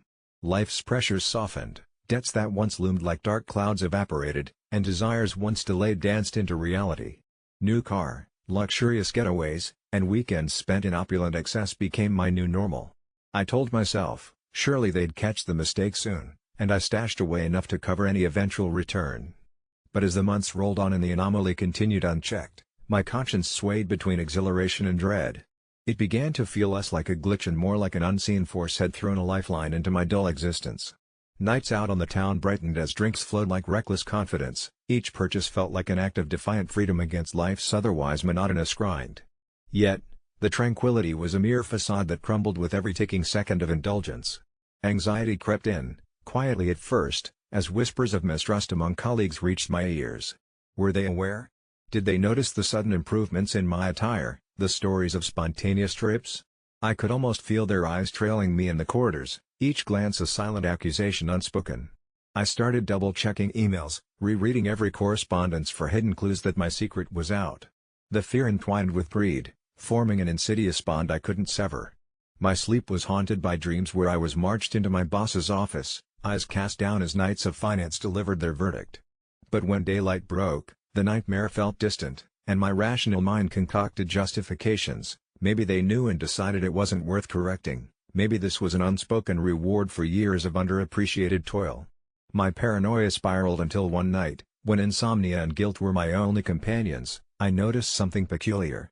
A peculiar email lurked in my inbox, marked with a subject that struck icy terror through my veins: urgent, payroll reconciliation required. It was after midnight, and I hesitated to open it, breathing uneven as though my entire existence hinged on those unread words. My eyes raced through the lines, detailing a full audit of expenditures over the past several months. They were onto it. Horrified, my mind danced through scenarios on how to handle the inevitable confrontation. I considered running, crafting an escape plan that felt almost exhilarating in its madness. Perhaps a transfer to a remote island where questions didn't exist, a fantasy as palpable as it was absurd. But sanity prevailed, and I knew I couldn't keep evading reality. The next day, no amount of caffeine could chase away the wrenching tension gnawing at my insides as I reluctantly trudged to the office. My steps echoed with fateful finality down the pallid corridor leading to HR's domain. The meeting was orchestrated with professional detachment, their expressionless faces delivered what my heart already knew. A ripple of panic undulated through me.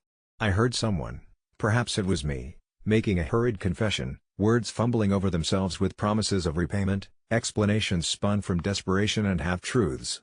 The room was still, the air charged with disappointment and protocol. My pen scratched against paper as my fortune was redrawn in legal terms and repayment plans. The facade of fortune crumbled, its illusion breaking to reveal the stark monotony of numbered debts and accountability. But deep within the chaos, I realized something remarkable. It wasn't just my bank account that had transformed. I had changed, too. The experience left an indelible mark, challenging my morality and reshaping my understanding of luck and consequence.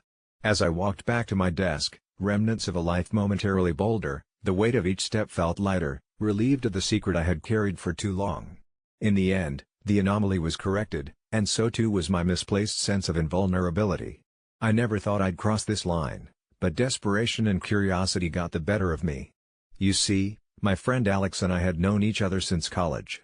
We were close enough that crashing on each other's couches after a night out was a norm. Alex was always a bit of a tech-savvy guy. He participated in everything from coding hacks to digital art projects. Lately, he'd been working on something secretive, something that had him missing hangouts and only half paying attention during our usual gaming sessions. When I pressed, he'd laugh it off, calling it a passion project he wasn't yet ready to share. But my naturally inquisitive nature wouldn't let it go. It was during one of these nights, Alex passed out on his couch after polishing off an impressive lineup of craft beers, that my chance came. His laptop, which he was always so protective of, lay on the coffee table, its screen just dimmed, not locked.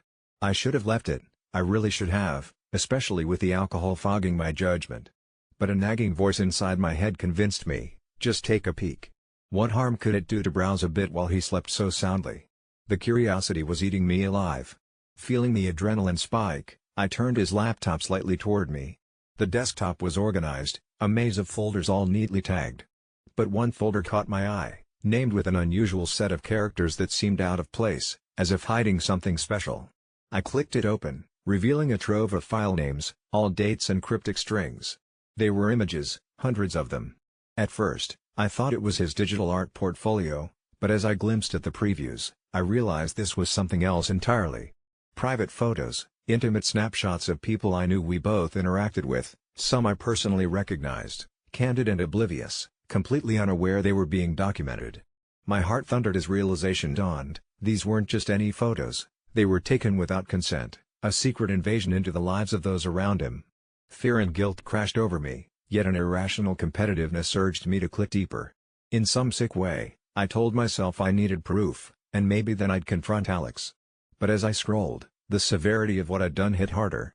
I wasn't just a bystander now, I was implicated, complicit in this breach of trust. The uncertainty of whether Alex noticed stung my thoughts, and a plan hatched in the adrenaline-laced cirque of my mind: transfer them onto my USB. Then, I'd have insurance against whatever madness this was. I could wield this as leverage. Maybe Alex needed help, I reasoned, or maybe he was just going off the deep end without realizing it himself. Either way, these photos had to go somewhere safe before he woke. Hastily, I finished the transfer, my hands shook, my conscience screamed, and still, I shoved the flash drive into my pocket like it was burning a hole to freedom. The next morning was blurry, bleary-eyed from half a night's sleep, and a head pounding with regret. Alex awakened, none the wiser to my late-night escapade. Over coffee, he seemed normal, friendly banter resumed, dissolving into typical shared memes and laughable morning chaos. But my perception of him had changed irrevocably.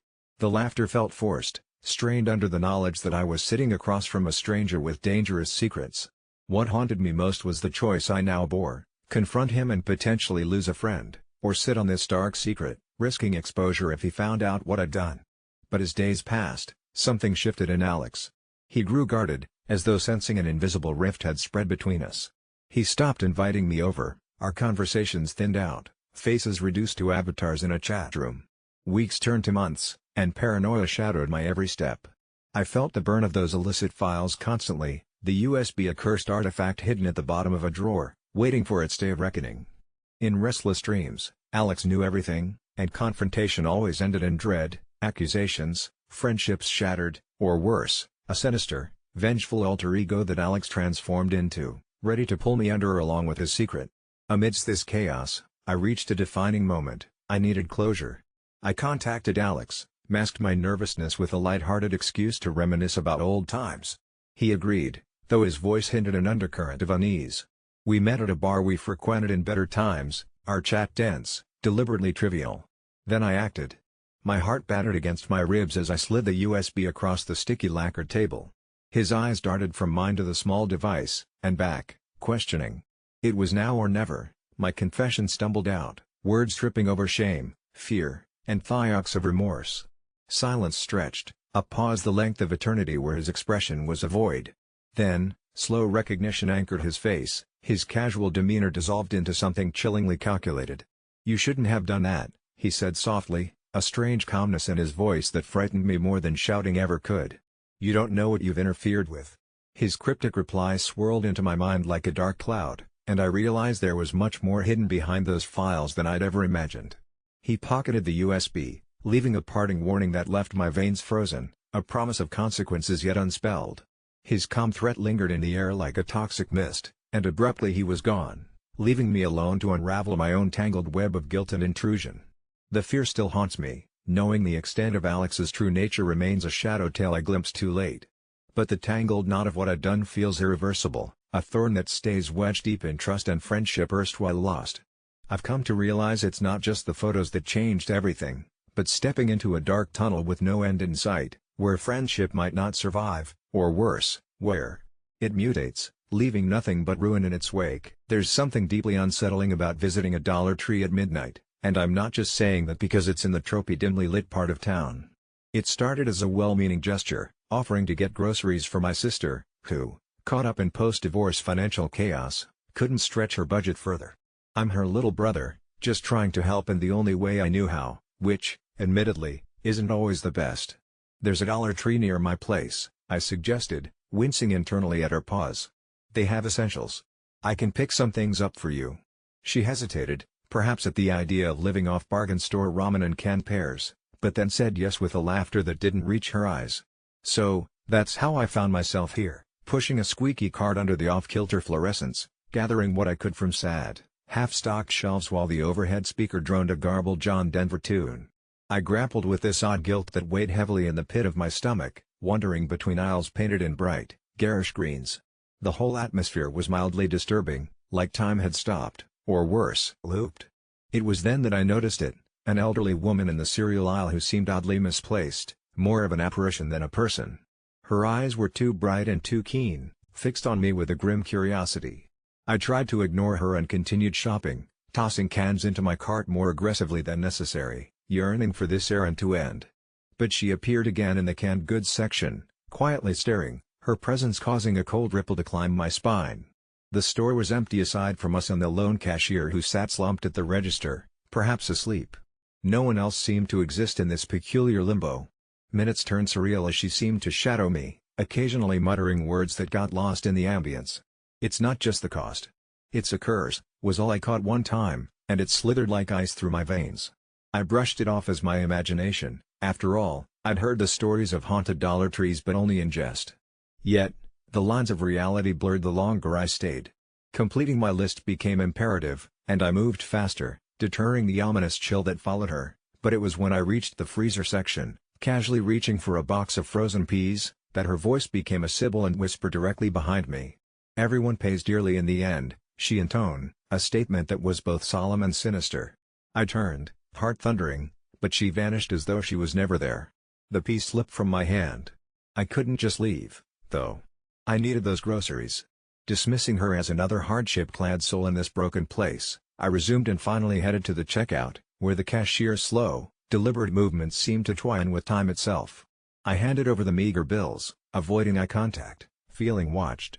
The dingy plastic bags felt heavier than expected, laden with more than the cheap foodstuffs I selected.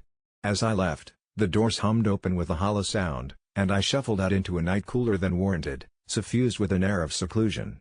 On the drive back to my sister's, I kept checking the rearview mirror, half expecting to catch a glimpse of those piercing eyes again. The shadows clung to the empty streets, dense with inscrutable foreboding. By the time I reached her apartment complex, the nervousness had metamorphosed into a nightmarish unease. While unloading, one of the bags ruptured, my fault for overpacking, I chided myself, but as I scooped up the runaway cans, a folded slip of paper tumbled out, clearly not placed by me. I hesitated then unfurled it, revealing jagged writing that formed a message both cryptic and prophetic: "Not all deals are bargains, some take your soul for their toll." The freezing air penetrated my jacket, yet the cold wasn't just external. I rushed inside, eager to be done with the night, intending to brush off the strangeness as sleep-deprived paranoia. My sister opened the door, her smile tired yet genuinely grateful for what I'd done. In the warm familiarity of her home, the Dollar Tree encounter momentarily felt surreal. But it all shifted when her eyes fell onto the paper I'd inadvertently crumpled in my hand. Her expression darkened with recognition, and an odd, pained understanding dawned in her eyes. She asked if anyone had spoken to me, and I nodded, recounting the spectral woman's odd words. My sister, once pragmatic and steady, shuddered, retrieving a book wrapped in old, worn covers. Inside was a page with words eerily similar to the message I'd shown her, one she'd found in their old house when all fell apart. We sat in hushed trepidation, understanding then that this was more than a grocery run gone wrong. We were intertwined in an inexplicable, haunting saga beyond our mundane lives. I'd gone looking for routine survival and instead unearthed something that reached beyond the realm of our understanding, something that trailed after my sister's struggles, and now mine. Abruptly aware that this wouldn't be the last frightening whisper in the night, I held my sister close, silently vowing that whatever sought her wouldn't take more than it already had. As I left her place, I cast one final look at the remnants of the night, hoping we would find a path out of this descending dark.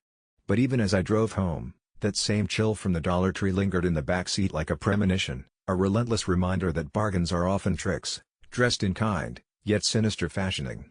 A couple of months ago, I was at this office party, nursing a sad little drink at the corner of the room, trying to get my social bearings straight, when my colleague Linda, ever radiant and glowing, walked up to me with her expansive bump leading the way.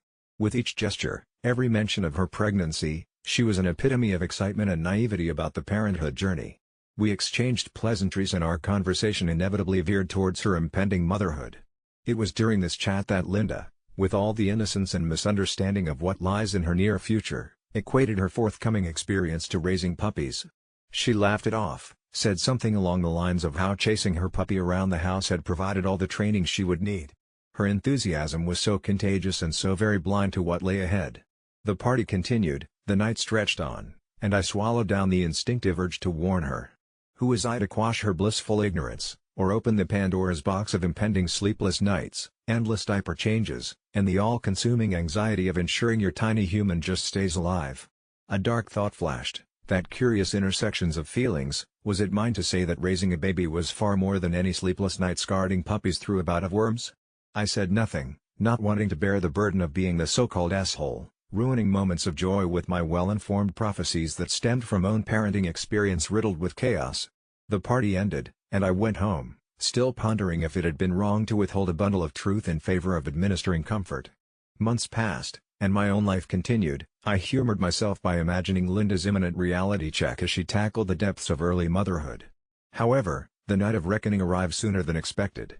An emergency group text at 2:36 a.m., it was Linda's husband, frazzled and desperate. Linda's water had broken. Soon after, pictures flooded in, of a red-faced, screaming tiny human paired with exhausted faces of new parents trying desperately to conjure smiles through a haze of fatigue and euphoria. Days blurred into weeks, and snippets of Linda's new life made their way into the office, the barely filtered anecdotes of newborn pandemonium. Colleagues fawned over the baby photos, still on the other side of the sepia-filtered glass of actuality. But then, as if an unseen seal broke, Linda became a torrent of confessions in hushed tones at the break room coffee pot, narratives unraveling about how unprepared she was, how no amount of puppy chasing prepared her for this engrossing ordeal of restlessness. A slow, creeping spiral of reality gripped her tales, insomniac nights waxing, puppy-like obligations falling apart under the true pressure of nurturing life. Her face became a canvas of sleepless nights, eyes darting, seeking understanding, or maybe forgiveness for apparent assumptions made under party lights. There I was, standing at the fringes with "I told you so" marinating on my tongue, a bitter truth I'd sugar-coated with reserved politeness. The moment arrived when she passed me in the corridor, on the brink of breaking, her smile a quivered illusion. Was it time? Would I be the asshole if I brought up my internal musings, that dim credential of knowledge I'd hoarded? I sat frozen, pondering if it was my chance to finally speak or remain the silent conscience of this real-time consequence. But that question gnawed, the ever-present tickling itch that lingered. A late evening unraveled and found me rested awake, the pretext of going further unchecked. Shadows of self-doubt danced, whispering if repudiating the comparison might have helped mitigate the shock. Engrossed in my bed's silence, it felt like a cold, laughing entity often found in those storied tales, mocking me with flesh-forged reminders of tales gone awry. Scenarios scrolled past, hypothetical judgments embroidering new threads into exhausted garments. Was ignorance blissful after all, for myself and Linda? Should I have dared stitch into the night, wounding illusions early to forestall this drawn-out realization? My conscience was the antagonist of my dilemma, and all I could feel was the unrepentant haunt of that nameless what-if, growing, whispering, festering until sleep was no refuge, my bed an unsettled contraption. Would Linda even recall that party assertion amidst her twilight years of baby giggles and sleep deprivation? The musings of doubt are relics of a bygone night, another sleepless persistence punctuated by an innocent comparison, making me wonder if any warning could have altered this tale at all.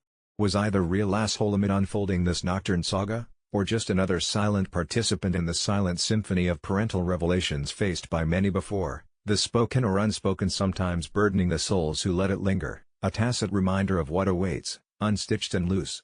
Within the woven strings of experience that we never dared speak of, persisted our truths. I knew them like uneasy lullabies coaxed in echoes of long-gone years, little comfort for those who trotted, blind as Simba's first steps under Mufasa's watchful eyes. And as the chorus of children's waking echoed through the whispers of time, I, the self-doubt-sheathed guardian, allowed myself one final ponderance, a lone candle against the tempest. Am I the asshole? And to what became of those dormant truths, routed through sleepless echoes? I remember the night distinctly, cold air with that peculiar metallic scent that cuts the nose, reminding you're alive. 5 years of abstinence had meant something until that moment. I was parked by the vacant lot where nothing of note usually happened, a forgotten corner of our small town everyone else seemed content to forget. The silence of the night was comforting, a far cry from the chaos within my mind. 5 years had slipped by since I first pledged to cleanse my soul from the burdens of my past. 5 years of avoiding that dark pit of memories lurking just beneath my smile. It wasn't easy, You know. Demons don't just vanish, they lurk, biding their time. They wait, patient, until you drop your guard. That night, I was perilously unarmed. I shouldn't have been driving down Old Mill Road at that hour, but there was a pull, a whisper I couldn't ignore. Ironic, considering how much I had worked on ignoring those siren calls. Parking under the dim glow of a battered street lamp, I fumbled nervously with the lighter in my pocket, flipping it open and closed in an unsteady rhythm, a metronome for the madness in my head.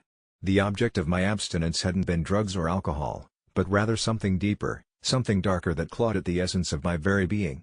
In a trembling voice I can barely identify as my own, I began to murmur my confession to the emptiness around, spilling words into the night air as though trying to exorcise a malignant entity hidden within. You see, it was never about changing the world, it was always about protecting myself from it. My descent into that hellish abyss began the day I dared pry into the forbidden crannies of the human psyche, a junkie's curiosity of the mind if you will, a sick need to unravel hidden truths best left in shadow. 5 years ago, I dabbled in what should never be dabbled with, an ancient, cursed text I found at a convention, a moment of weakness culminating in catastrophic regret. It promised insight, enlightenment, but all it gave was possession, like a festering wound that worsened the more I picked at it. With time's passing, I bottled the unholy rage within and devoted myself to abstinence, purging my soul through monotonous routines and synthetic smiles. Until now. It was this cursed Eve that drew me back. That book, its presence was too strong, it invaded my thoughts like a parasite, demanding attention, demanding obedience. And in a lapse of will I dared revisit it for closure, for an understanding I thought was attainable, and alas, I let go of 5 years of self-preservation. Yet the cruel twist of fate had its fangs buried deep. The text this time was different, rewritten or somehow transformed, as if mocking my pitiful resistance. Syllables I once deciphered with painstaking precision now leapt off the pages with cruel ease, each one etching onto my mind with a permanence I loathed yet could not escape. The whispered truths were lies, or perhaps truths too grotesque to bear. I felt hollowed out, an echo chamber for ancient sorrow. And yet, in those dreadful moments, there emerged clarity with a terrible price, a vision of intricate horrors threading through reality unseen by the naive eye. Picture this, humanity suspended by the thinnest of threads above an abyss, each strand woven from lives and stories repeating ad infinitum, a cycle unbroken save for moments of sheer truth breaching the surface of this mundane sea. For 5 long years, my abstinence had pushed me ever closer to the edge unwittingly, hemming me into this eventual return to despair. And now, the veil was lifted, the true scope of our fragility laid bare. Knowledge devoured from within just as it haunted my every waking hour. What had I exchanged my abstinence for? Nothing but an access to visions no sane mind would willingly endure. I had traded sobriety for the knowledge of harrowing inevitability, a fool's bargain, a cruel jest by entities far beyond our atrophied understanding. As I slammed the book shut, panting as though emerging from underwater, I felt the weight of those lost years pressing against me like a phantom limb. Shadows danced around the periphery of my vision, mocking my hubris, and yet sympathizing with my plight. They knew of the futility in my revelation. Wisdom brought pain, brought paralysis amidst the false hope of progress. There was no going back now. The abstinence was merely an illusion, a self-imposed exile from truths that could not be escaped. I sat there in the dim glow of streetlight, understanding at last that the only true abstinence was ignorance, and that had been shattered irrevocably.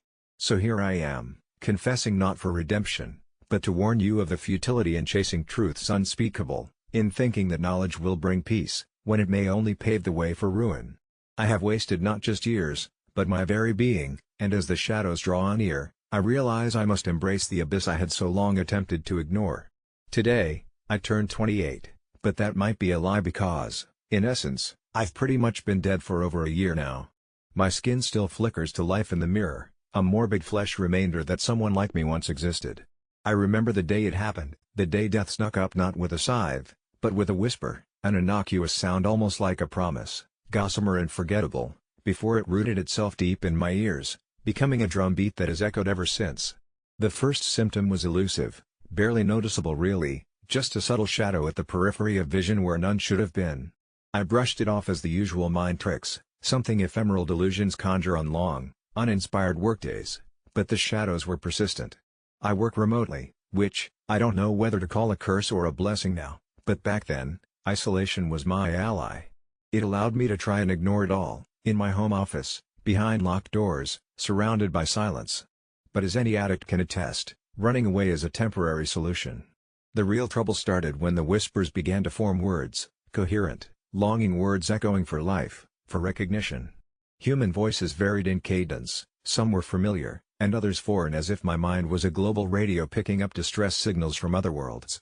Sitting at my laptop one evening, I caught a whisper that sounded painfully like my grandmother, long buried and forgotten, her voice crackling like a fire's memory. She whispered, "Come home, dear," and then silence strangled the room anew. That's when I lost time. Hours, days slipped away unnoticed, consumed in a black void of dead thoughts. Emails from my boss went unread, deadlines vanished like vapor into mist as I absorbed the growing procession of the dead calling my name. Panic clawed at my chest when I realized a week had passed, and I hadn't moved from my desk. I had become a ghost, unbeheld, unfelt by my wife, Sarah, who never questioned why my office door remained shut. It seemed she, too, was fading, her presence a blur some days, and I feared asking her about it as if acknowledging would make it true. On the night of my actual 27th birthday, our small ritual celebration passed without mention of merriment. Her eyes were vacant, trained not on me but through me. The day afterward, she was gone, the world moved forward, yet I remained locked within my personal grave of darkness and whispers. Days turned into thunderous nights as the whispers grew into sing-song chants, relentless and escalating.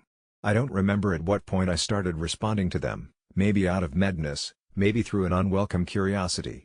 "What do you want?" I begged my accusers, my own corrupted echoes thrown back at me. "To see you become," they serenaded, in riddled tongues I should not understand.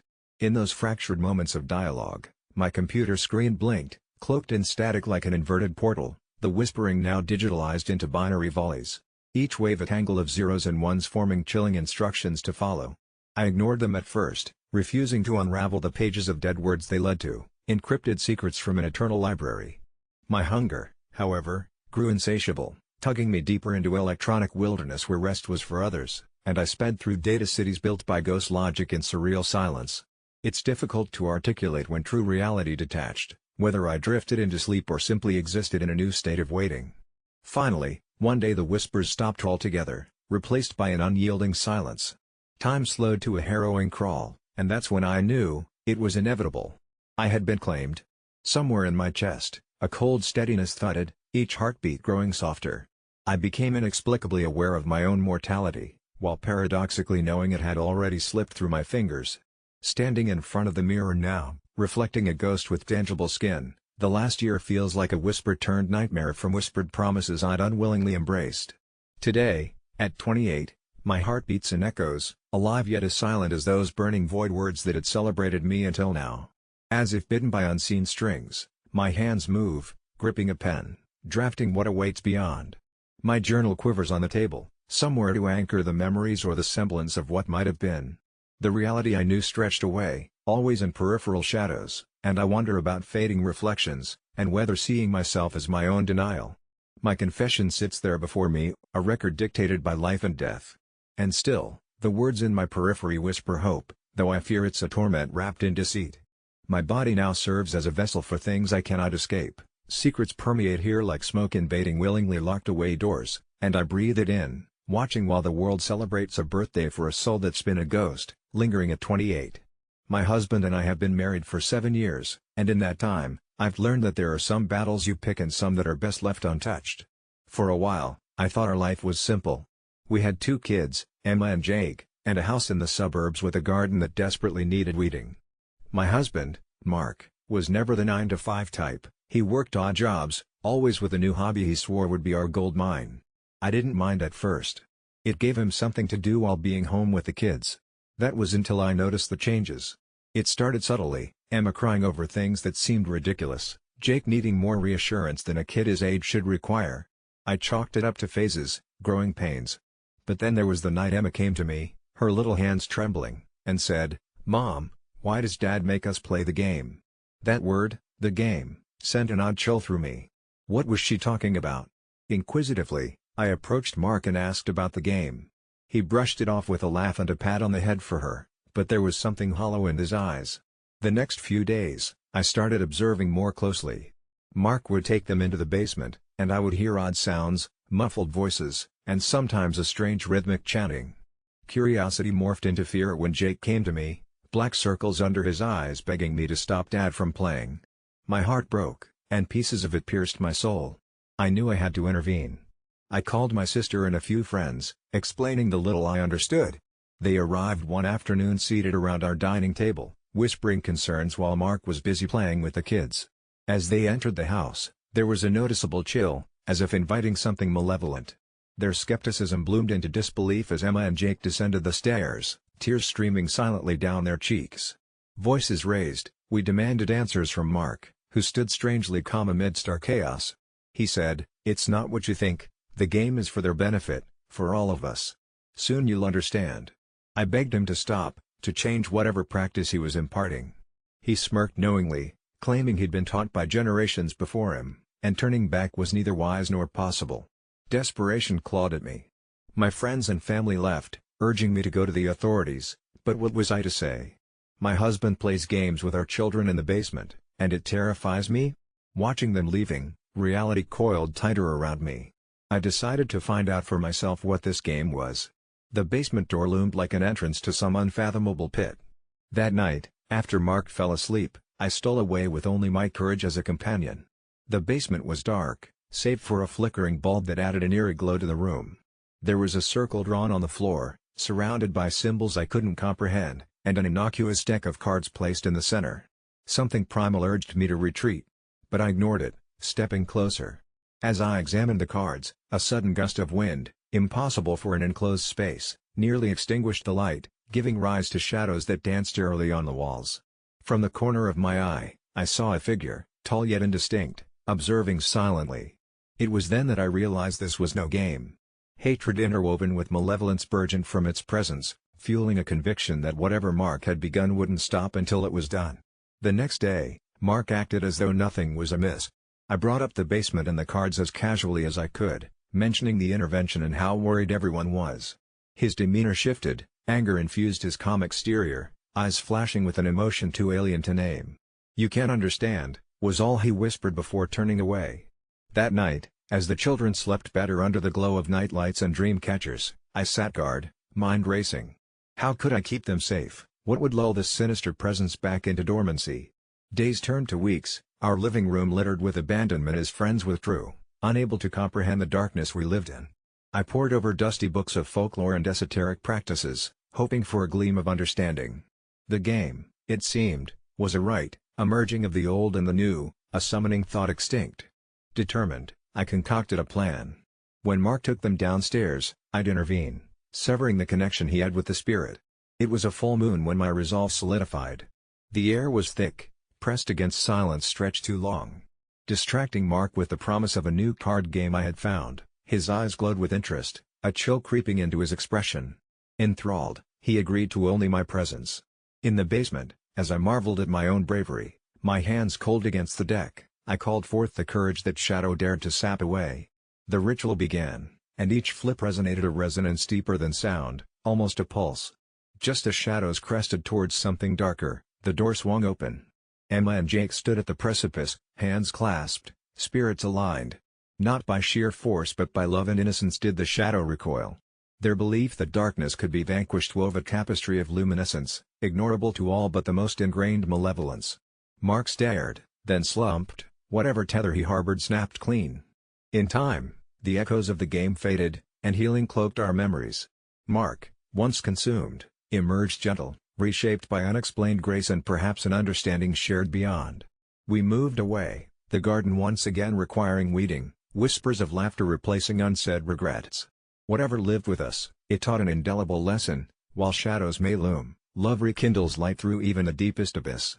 I've always been the kind of person who craves attention, especially validation. My friends joked about it during high school, calling me the drama queen, but they had no idea how deep it ran. With the rise of social media, I found myself intoxicated by the likes, the comments, the fleeting moments when strangers would validate my existence. It wasn't just about feeling pretty or desirable, it was an electric rush that set every nerve in my body alight. Recently, that hunger took a different turn. I started with innocuous selfies, appreciating the dopamine hits they brought with each heart and thumbs up. But over time, the thrill dulled, and I craved something more intense, a praise fix that would scratch the itch my mundane life couldn't. I rationalized it: Told myself it was harmless, just another facet of self-expression. That's when the idea crept into my mind, a whisper at first, then a tempting chorus too loud to ignore. Why not escalate it, take those pictures one step further? Loot photos, they'd bring a rush unlike anything I'd experienced before, I was sure. It seemed almost daring and empowering, a bold statement of confidence. But deep down, it was my craving, my king for praise, dragging me into that vortex. I started small, testing the waters, snapping secret shots in cozy socks and oversized sweaters that fell tantalizingly off my shoulder. At first, roguish and playful, nothing too revealing. I posted them anonymously on one of those niche blogs where I could be anyone, where anonymity was like a cape shielding my true identity. The response was immediate and overwhelming. Comments, messages, attention pouring in like a flash flood, it filled me with a dizzying high. Strangers fed me with praise I didn't even know I yearned for, the kind that made me feel seen in a way that screamed authenticity. It was addicting. Soon, though, the thrill waned once more, and the enticing idea to push boundaries gnawed at my restraint like a relentless tide. I got bolder, leaning into suggestive poses, capturing shadowed, oblique angles that hinted at secrets and promises without crossing the line, or so I thought. What I didn't realize was that each photo, each click of that shutter, pulled me deeper into an obsession that felt otherworldly. One night, caught in the haze of euphoric recklessness, I decided to push the envelope further than ever before. I knew it was risky, tempting fate, but the lurking anticipation of direct, personal praise clouded my judgment. I posted something riskier, more revealing. The response came swiftly, satisfaction and trepidation dancing in tandem with each notification. I was elated, giddy. Until, out of nowhere, a private message popped up that shook me to my core. "You look amazing. I know where you took that picture." My blood ran cold. It was an innocuous photo, taken in my private sanctuary where only I had been. Panic set in, something tightening around my chest like a vice grip. I tried to ignore it, delete it, but the air had shifted. More messages began to trickle in, each one tinged with a sinister familiarity, the kind no stranger should have. Photos of my neighborhood, a picture of me stepping out of my house, chilling evidence that someone was watching. I became hyper-aware of my surroundings, paranoia nudging at my every nerve. Yet, the addiction to praise battled my fear. Against better judgment, I didn't stop. Something dark in me needed those affirmations, screamed for them even at terrible personal cost. And with each new post, the messages grew more eerie, personalized, as if this person could peer straight into my soul. "Such a pretty place to live," one said, accompanied by a picture of my living room window, curtains drawn but the unmistakable silhouette of myself visible inside. That evening, I called the police, igniting the spark of disbelief when they claimed there was little they could do without an imminent threat. It was my choices, they implied, that had opened the door. Realization sunk like jagged stones in my gut. My compulsion had invited something, or someone, into my life I could not shake off. Yet, even with the fear, the paranoia, I felt tangibly alive. I was as trapped by the thrill as I was by the terror, unable to untangle the two. Sleeplessness became my constant companion, my life spiraling as I tried to pretend everything was normal. I was hooked on the invisible audience, their accolades a balm to the festering fear. And then the inevitable happened, an envelope slid under my door one morning. Inside, blurred prints of me, taken through my own bedroom window, sent my heart into frantic overdrive. Panic electrified my limbs, set to run yet paralyzed by the horror of watching my own undoing in physical form. There was no note, no explanation, only that silent scream captured in glossy photo paper. I stopped. The addiction needed to vanish, I had to let it suffocate and die. I unplugged my digital life, deleting every profile, every connection, but I could feel eyes on me still, haunting and relentless. I moved, changed towns, sought anonymity in earnest. But in every shadow, in every unfamiliar gaze, I caught specters of my past plays and realized, leaving behind the digital mask wasn't as simple as pressing a button. To this day, every likes notification I still imagine makes my skin crawl with a mixture of desire and lingering dread. Each click of a camera shutter sends chills skittering up my spine. I try to live quietly now, away from the siren call of validation, wrestling with the darkness that once munched on my sanity. But occasionally, when I feel brave or foolish enough, I log on to forums, anonymous and faceless, whispering my story like a cautionary urban legend. "Be wary," I tell them, "of what you become for the sake of praise." It all started with a glint in my father's eyes that wasn't there the night before. I remember the way the room felt ominous, the shadows seeming to stretch further than the walls themselves. Mom's face was pulled tight as if woven into a permanent scowl. She hadn't been the same since my brother went to college last fall. Their decision, they said, was years in the making, a cold calculation born from suspicion rather than truth. It's not easy to hear, at 17, that you've been more of a burden than a blessing, but I guess I should have seen it coming from the late-night arguments seeped through our thin walls. We care about you, but it's time you find your own path, my father justified with all the precision of a disinterested surgeon. Suddenly, the world outside our creaky old door, which I'd only ever seen as claustrophobic, peeled open, promising freedom yet cloaked with uncertainty. That night, I didn't bother arguing. I quietly packed the essentials, a few clothes, the faded yellowed photograph of my childhood dog, an old flashlight, as if I was camping instead of homeless. The dim street lights flickered with insincerity, but I felt an unexpected sense of liberation as I walked along the familiar road that had never seemed ready to welcome me before. You see, I grew up in Hollow Creek, a splotch of forgotten suburbia dotted with secrets that only dared to whisper after sunset.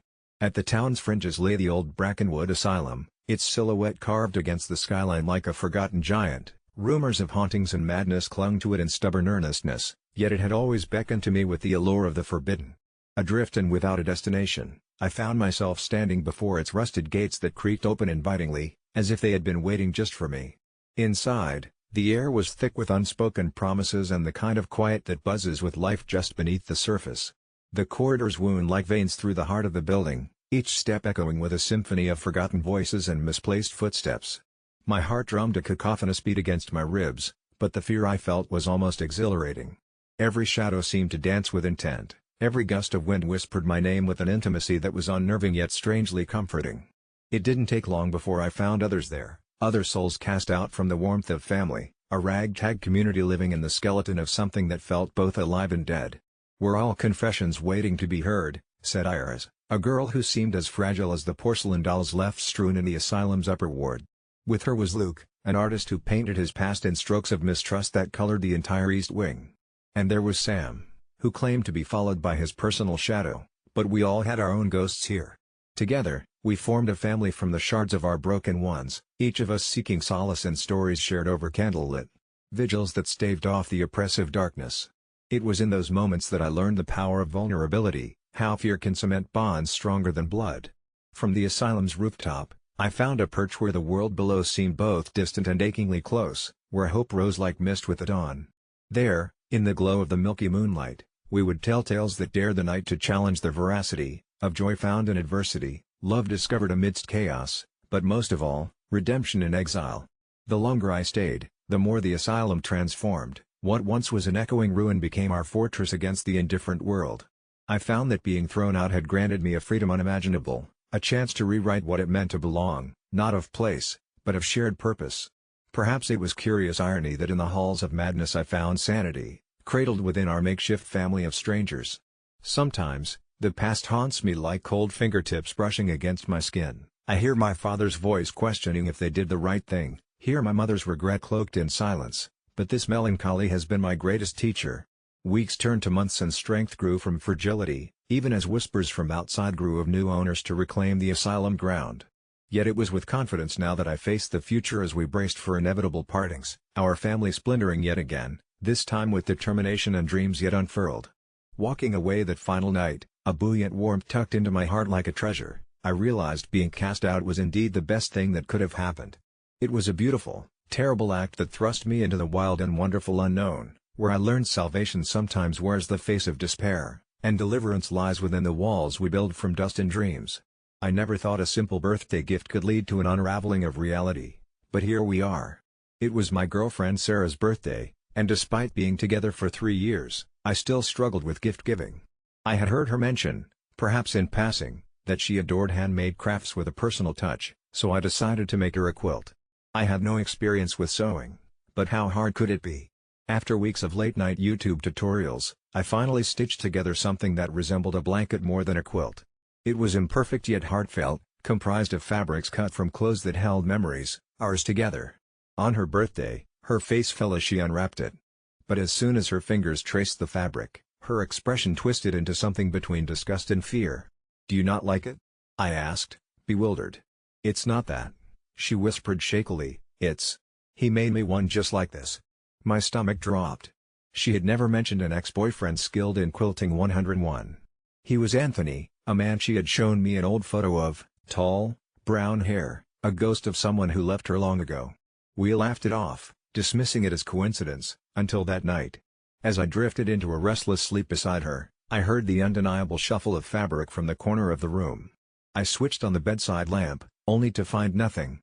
Just the quilt, now sagging strangely over the chair.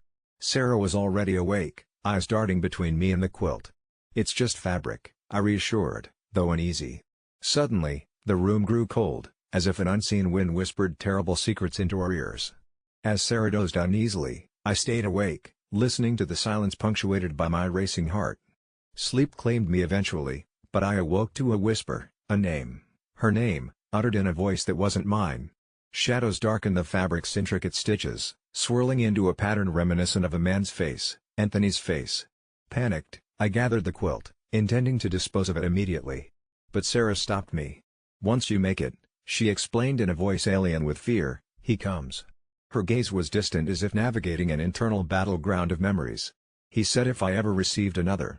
She trailed off, shivering. Desperation clawed at my mind as I pleaded for clarity. She finally conceded that Anthony, in a twisted passion, had crafted and cursed the last quilt before he took his life, binding his spirit to it. If someone unknowingly replicated the gift, his spirit would return. "We could burn it," she suggested quietly, a last resort in defiance of the legend, but fear lingered that we'd only fan the flames of his wrath. Days passed, brimming with paranoia, as every creak of our old apartment signaled his approach. I caught glimpses, from corners, in mirrors, the quiet afternoons warping into nightmarish visions of him staring back with cold black eyes, unblinking, angry. Our haven felt violated, a mausoleum of dread. One evening, Sarah's tearful eyes met mine as she whispered moments of shared happiness with him, moments now poisoned with his spectral afterlife. We decided to burn the quilt, despite her trepidation. As we threw it into the flames, the fabric screeched, not of thread but of a voice, his voice, ripping through the air. The fire twisted unnaturally, embers dancing in the shape of a man's outline before fizzling into ash. We hoped it was over. Days turned into weeks, our lives resuming normalcy but never quite shaking the chill. Yet the sense of foreboding buoyed beneath the surface like an untold horror lurking in daylight's shadow. Then came the dreams, not nightmares, but vivid, intimate moments with Sarah, different, loving and sinister. They weren't mine, I realized one unsettling morning. They were his. Inescapably, he had tangled himself with us until reality and his phantom memory became indistinguishable. Was I the asshole for trying to purge our lives of him, when all I did was stitch closer to doom's fabric? Each morning, Sarah's eyes grew vacant, mirroring nights haunted by intangible intimacy. Realization dawned cruelly, the quilt was not the gift, it was me. A stitch in time repurposed his claim. Trespassing his territory of memories invoked a pact sealed in love, vengeance, and time. Now entwined in this labyrinth of longing and jealousy, my act of innocent thoughtfulness awakened a tapestry of terror. As I look over at Sarah, I see not a companion but a buffer between what is ours and what's claimed by him. And when I'm alone, sound asleep, his eyes find me still, always watching, eternally waiting for the silhouette of that cursed quilt to wrap around us once more. Sometimes, the simplest actions reverberate in the darkest ways, leaving us entangled in consequences we never foresaw. It all started when I moved into a nondescript apartment building in a quiet neighborhood. Everything seemed typical on the surface: late-night cat yowls, the occasional shout of a couple arguing from across the hall, and the faint, comforting aroma of someone's dinner wafting through the ventilation. But there was one thing that stood out: my neighbor across the hall, an older gentleman named Mr. Kulik. He was mysterious and rarely spoken to, his shy presence only justified by muted nods or a quick, reserved smile when we crossed paths. One evening, an unfamiliar young man, sweating and slightly panicked, knocked on my door. His name was Josh, and he was apparently Mr. Kulik's nephew. "I need your help," he blurted, wringing his hands into intertwined knots. He explained, with no small amount of frustration, that he had traveled from out of state to handle some of his uncle's affairs. He had just bought a large, high-definition TV for Mr. Kulik to keep him company during the nights. But as he was moving it up the stairs to his uncle's apartment, he had a slip due to the unbearable corridor heat and lack of any semblance of air conditioning, leaving him at the top of the staircase lined with flickering lights, dangerously close to sending the heavy box plummeting. He gestured desperately, seeking my assistance to secure it until he could reposition it safely. I hesitated for a moment. Perhaps it was the gut feeling, or maybe it was absurdly justifiable selfishness, given that I was irritated from being unexpectedly disturbed. Nonetheless, the request was simple. "Just hold on for a second," he had said. I nodded, but just as I reached for the box, something peculiar happened. Mr. Kulik's door cracked open before swinging inward silently as if an unseen force pulled it. In the shadows stood Mr. Kulik himself, watching with an expression that was neither a smile nor a scowl, a depthless, calculating gaze. Josh seemed unnerved by his uncle's unexpected appearance, and in that moment of tense uncertainty, my hand grazed the box but never truly settled upon it. My hesitation was perhaps imperceptible to Josh, believing I was surely holding on securely, but the briefest falter on his part, assisted by our slick palms under the humid air, caused the handle to slip from his fingers. The world seemed to tilt as everything went into grim slow motion. The television twisted and spiraled, tumbling down the stairs with sickening, inevitable force, each somersaulting crash echoing our stunned silence, the fragile screen giving way to a horrendous, final shattering jolt. Josh stood frozen, mouth agape in disbelief at the ruin below.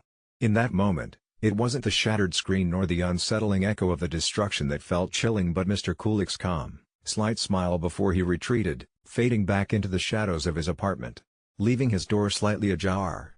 "I told him I would buy him a new one if it broke," Josh explained, more to himself than to me, a mantra laced with a bewildering mixture of dread and forced resolve. His next words came with an unexpected, somber weight. "This wasn't supposed to happen, not this place, this curse." I pressed him for clarity, the term rattling like a jigsaw piece not from our puzzle, but he shook his head, clearly reluctant to delve deeper. Josh's unease seeped into my conscience, and that night I slept little, haunted by the day's events and the bizarre tapestry woven from an old man's stare, a young man's despair, and a simple, damning action of hesitation. Days drifted by uneventfully, as if time sought to whisk the incident into the recesses of mundane existence. Until, that is, odd things started happening. Shadows seemed to linger in corners where none should form, a persistent chill bristled unseen in the hallway, and strange noises, scratches and muted whispers, seeped through the walls at night. It felt like the building was breathing, alive with some ancient, waiting anticipation. I learned, through cautious whispers over cold coffee with my other neighbors, that several tenants had experienced similar unsettling phenomena upon interactions with Mr. Kulik. Little acts of reluctance or distrust, each dragging in its wake, an invisible thread binding them to inexplicable events.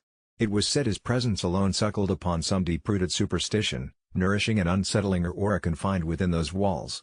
Whether it was truth or elaborate fiction crafted by the idle tongues of neighbors yearning for gossip, I knew this curse, or whatever archaic malediction that hid beneath melodramatic folklore, seemed intricately tied to hesitation born from well-meaning yet treacherous actions. As days morphed into weeks, I would catch brief glimpses of Josh, pale, gaunt, his visits less frequent, each punctuated with apologies to no one in particular on behalf of Mr. Kulik. He said little, far too absorbed in something unknowable. They say a curse feeds on intention, a harvest from the indecisive sands of reluctance, and as irrational fear wrapped its tendrils around my faithless mind, I pondered, was I the architect of our collective grief, channeling some ancient punishment fueled not by transgression, but by the mind's vulnerable frailty in moments that demanded certainty? This question hung ominous and heavy, an invisible lodestone searing its weight upon my every thought. I tried to confront Mr. Kulik once, an act of desperate courage, but his apartment lay empty, curiously untouched and undisturbed, as though its walls cared not to bear witness to human shortage or testament. I went to bed that night accompanied by unrest and the undeniable sense of being watched, as if unseen eyes traced my every movement through void. The building itself seemed to hum, a languid vigil threading through stucco cracks like veins. This was not merely Mr. Kulik's doing, this was something larger, something born from the core of uncertainty we all nurtured inadvertently. In the dark heart of that quiet neighborhood building, I learned that the loudest screams are silent, the most chilling gestures are unseen, and hesitation is a beast lurking in the folds of mundanity, ever ready to pounce at our moments of fragile indecision. Last night, I found myself clutching my phone tighter than I'd ever done before, my thumb hovering over the send button of a message that held the boundless potential to disrupt my life. It started innocently enough. A casual acquaintance, Tanya, whom I'd met at my friend Sarah's brunch, raised a few eyebrows during our brief encounters. Blue streaks highlighting her hair in an almost unsettlingly perfect fashion, always dressed to the nines, Tanya was the type who commanded the room's attention with her eccentric tales. But it was during a pause in the laughter, her gaze fixed dreamily ahead, when she carelessly mentioned she was a total klepto. The words lingered in the air with a flippancy that seemed both a challenge and a confession, leaving us to wonder how much truth sat hidden beneath it. A laugh, part jest and part intrigue followed, but it marked her differently in my mind, like a curious new color you hadn't noticed before in the spectrum. I didn't pay much heed to it until a few weeks later when Sarah proposed another gathering, a dinner party at my place this time. The suggestion of inviting Tanya sat at the edge of our conversation like a dare waiting to be acknowledged. As my fingers tapped the details of the event into the group chat, Tanya's addition felt like a pinprick on my conscience. I'm not usually one to define people by idle, boastful remarks, but there was something about how Tanya had said those words, how she wore them like a chic accessory to her quirky personality, that unsettled me. She had a charisma that could enchant, an off-kilter warmth that could mislead, yet I was plagued by the image of her fingers trailing along the edges of everything in my home, possession and relinquishment dancing in the same gesture. My house, my sanctuary, filled with things that were pieces of my life, each object held memories, irreplaceable and bound to me by sentiment that could go missing without notice. It struck me then, how inviting Tanya could kindle not just chaos, but the slow burn of paranoia that could sprout from each item gone astray, each unlatched drawer, each whisper of fabric displaced. Uncertainty became my unwelcome guest long before any of them arrived. My reluctance, initially flickering like a faint ember, grew hotter as I deliberated what to feasibly tell Sarah. Would it seem irrational to uninvite her over an offhand comment? Yet, the rationale twisted unexpectedly in my gut, a serpent coiling tighter with every passing day, whispering stories of what might happen.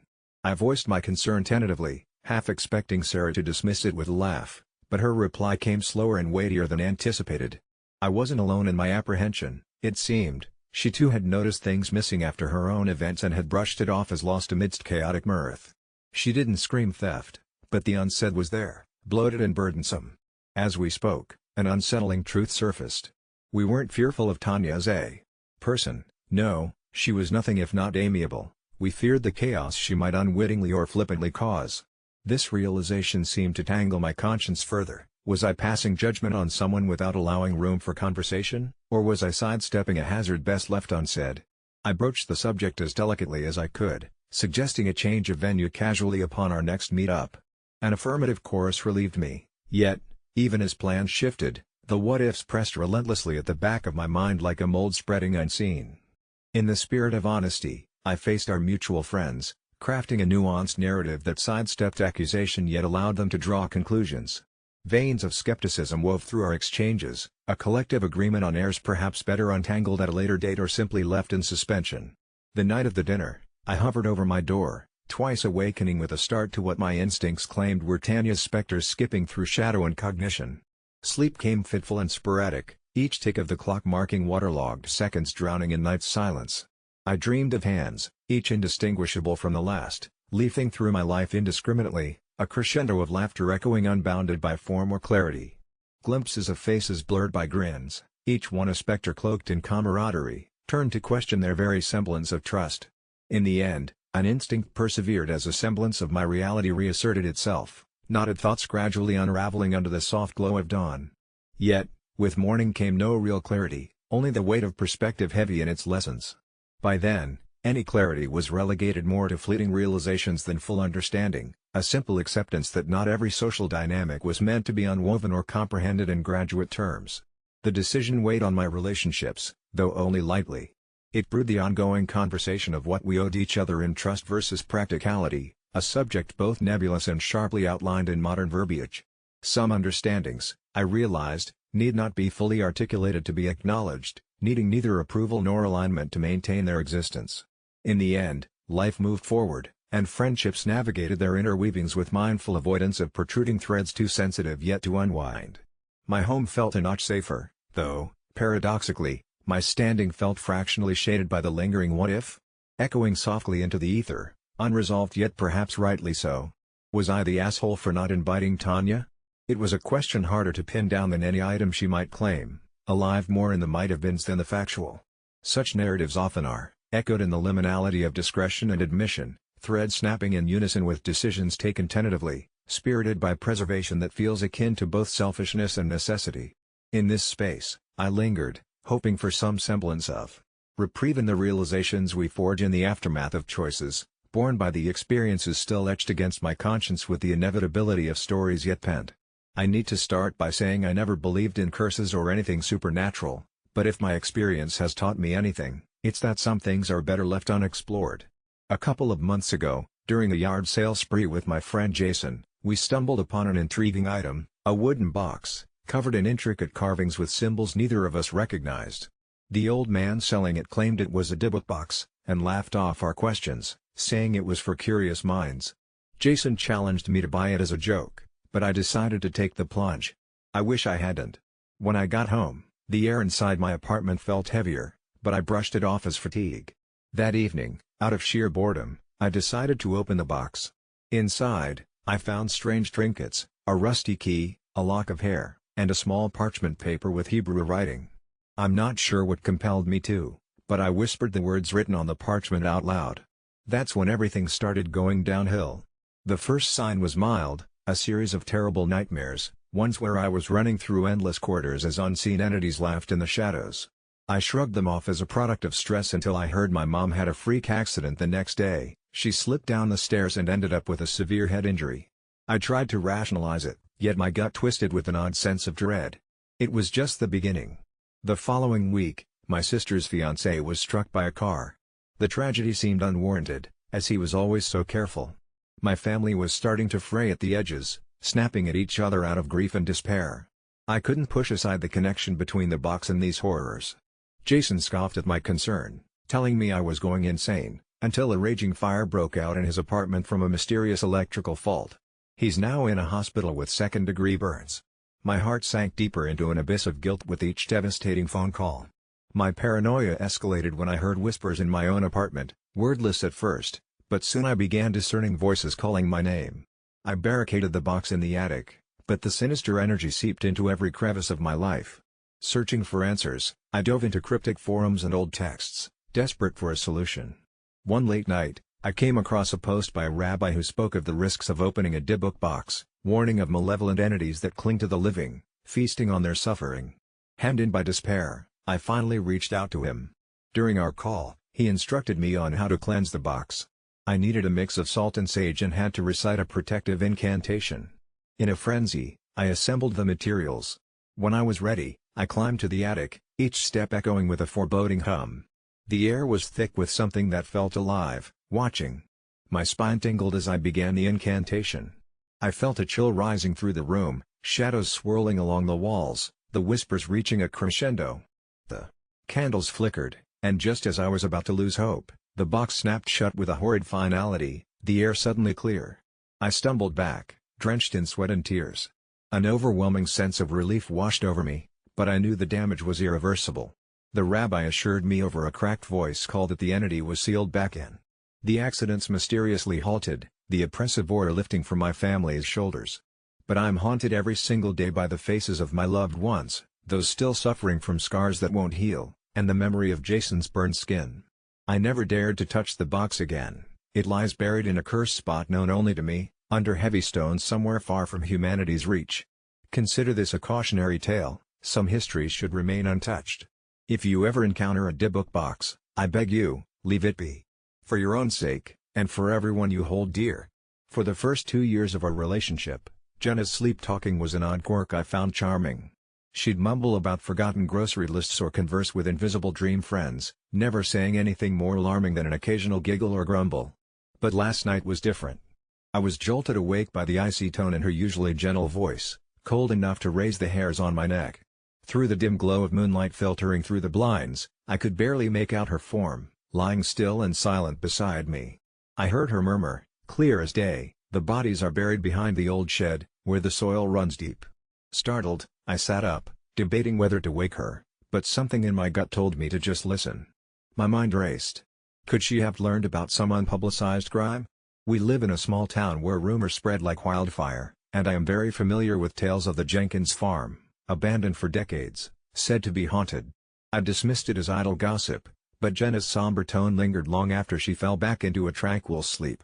This newfound revelation clung to me throughout the night, like a shadow I couldn't shake. I sifted through the bizarre possibilities. Was Jenna sleep talking about a dream? A TV show she watched subconsciously projected into her nocturnal monologue? Or was there dread tightening in my chest at the realization of the most chilling possibility? Was there some truth to it? She spoke with a conviction uncharacteristic for a dream. This wasn't a nonsensical string of dream fragments, it was deliberate. I couldn't shake the feeling that I needed to investigate. When morning arrived, Jenna emerged from sleep stretching and yawning, seemingly oblivious to the secrets spilled by her unconscious mind.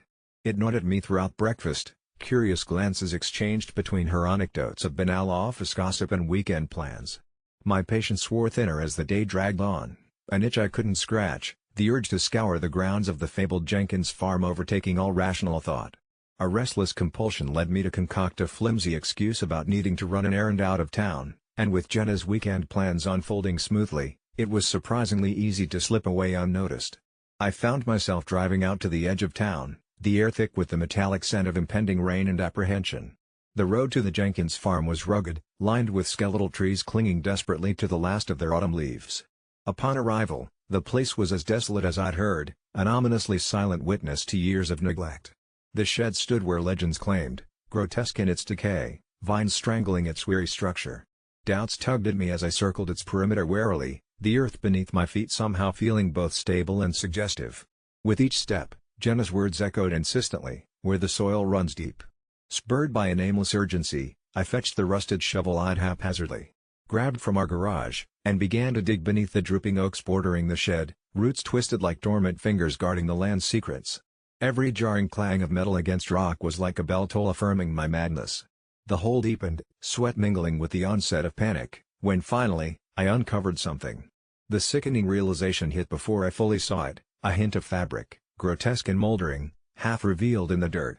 The sight of bones, time-bleached and hauntingly devoid of flesh, sent my pulse hammering in my ears. The air grew thicker, weighted with the silent screams of the secrets entombed beneath my shaking hands.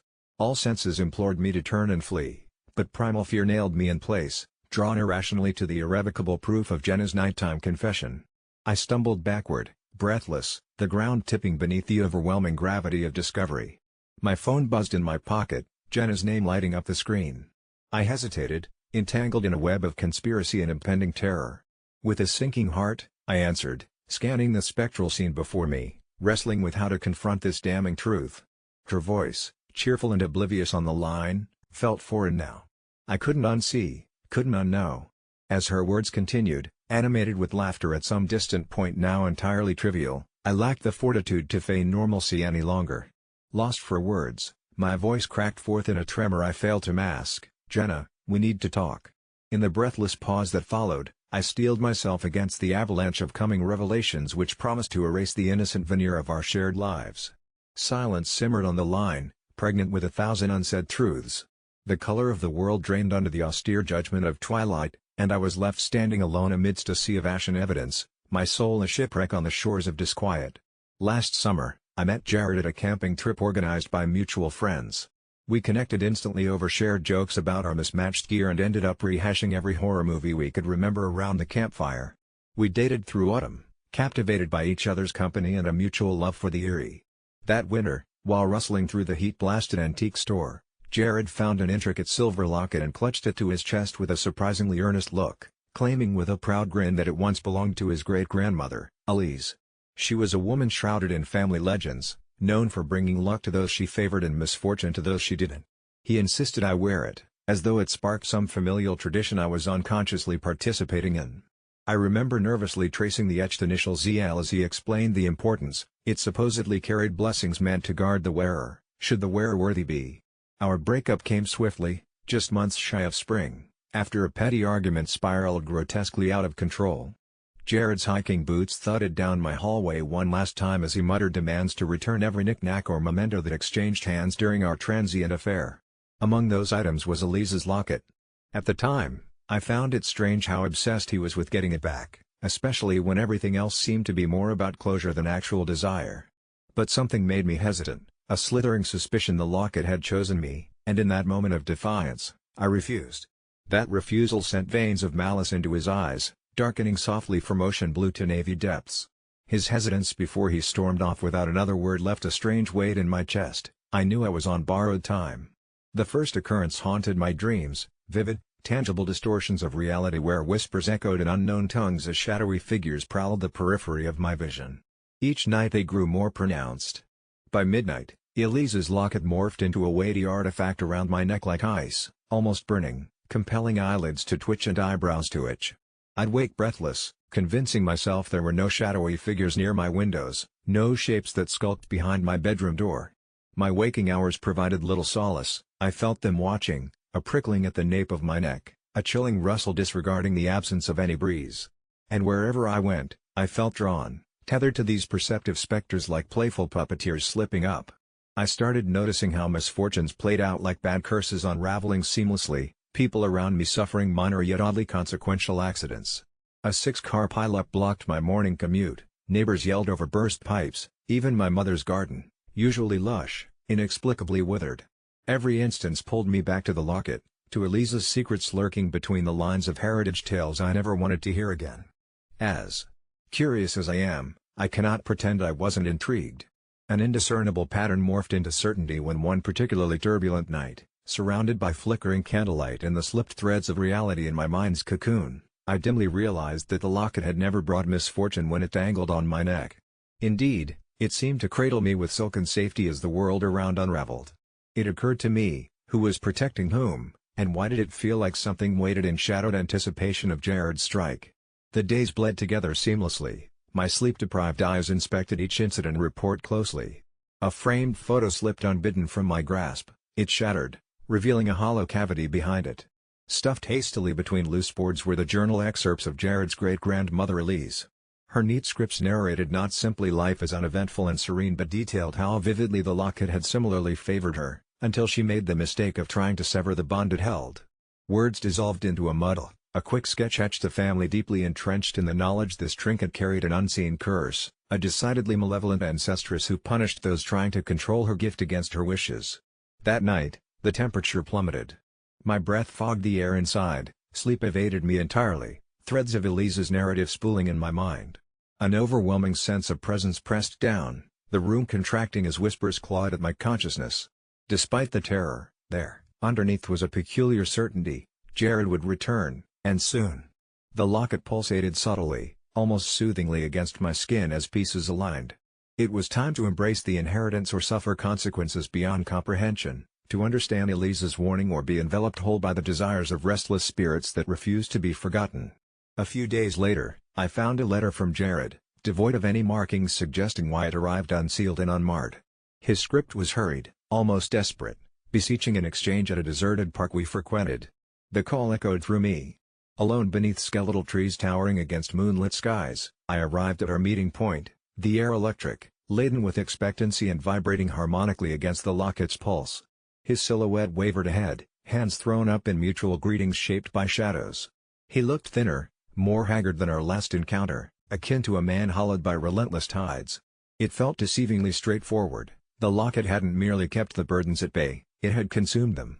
I could barely divine his apologies and mumbled regrets, how keeping it was beyond that of coveting, and slipped entirely towards retribution. "She needs us to listen," his voice croaked, the realness of Elise manifesting finally through every choice I had made since the fateful day at the antique store. Beneath the searing gaze of spectral eyes, the air grew taut, dense with sorrowful resignation. "We cannot reverse it, only accept," Jared whispered, his hand extended in silent vow, urging a partnership extended beyond our corporeal ties into half-life reckonings. The transaction of spirits occurred not with fervor but with gentle, deliberate acceptance. At that instant, an unfurling sensation parsed through every fiber of my being, as Elise laid claim to her chosen, binding unseen fates while freeing us to redefine our ghosted legacy with her ancestral shadow alongside us, always watchful, forever vigilant. Thus, the locket remains. Bound not to a finite life or love but a bond of necessity, a pact sealed in understanding cloaked among the whispers of trees that only stir and sing when our footsteps pass through, as they will, for all eternity. When I first heard we were getting a new substitute teacher, I didn't think much of it. Teachers came and went, and we students just rolled with the punches. But the day Ms. Alaric walked into our 7th grade classroom was the day everything changed. She had an ethereal, commanding presence, tall, with jet black hair that fell in sleek waves past her shoulders, and piercing green eyes that seemed to see right through you. There was something otherworldly about her, as if she belonged in another century, maybe even another realm. Her voice was a soft, melodic whisper that somehow carried across the room, compelling everyone to stop mid-sentence the moment she started speaking. Ms. Alaric wasted no time in taking charge of the classroom, effortlessly gaining control with an air of authority that made even the rowdiest kids fall silent. From the first lesson, things were strange. As we opened our books, she told us that today we were going to explore history in a manner far different than we were used to. Forget the dates and battles, she insisted with a mischievous smile, we're going to time travel into the souls and emotions of the past. At first, we exchanged skeptical glances. Time travel? Surely not.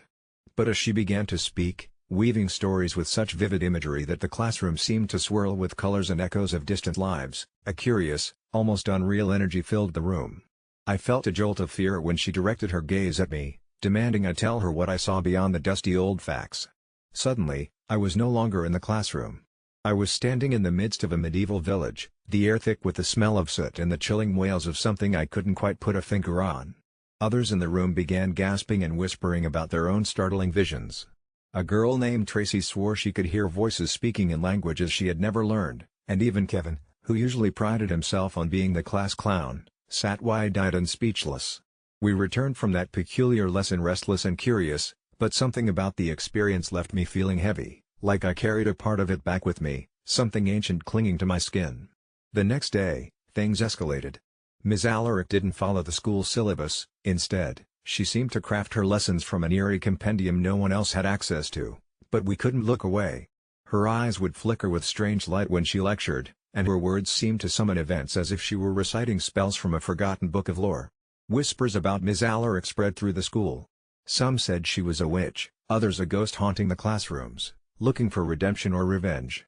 A rumor began about a substitute teacher decades ago who vanished mysteriously, and her description eerily matched Ms. Alaric's appearance, fueling theories that she had returned, although no one knew why or how.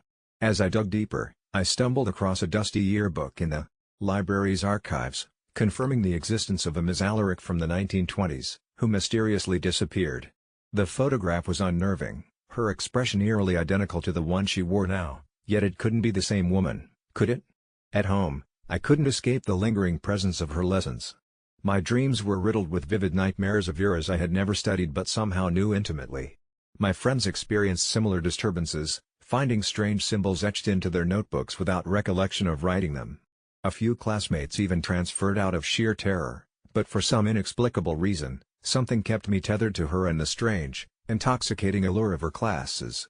One evening, I overheard my parents talking about the recent changes they noticed in me and feared they'd soon seek counsel from mental health professionals. I knew I had to get to the bottom of Ms. Alaric's secret.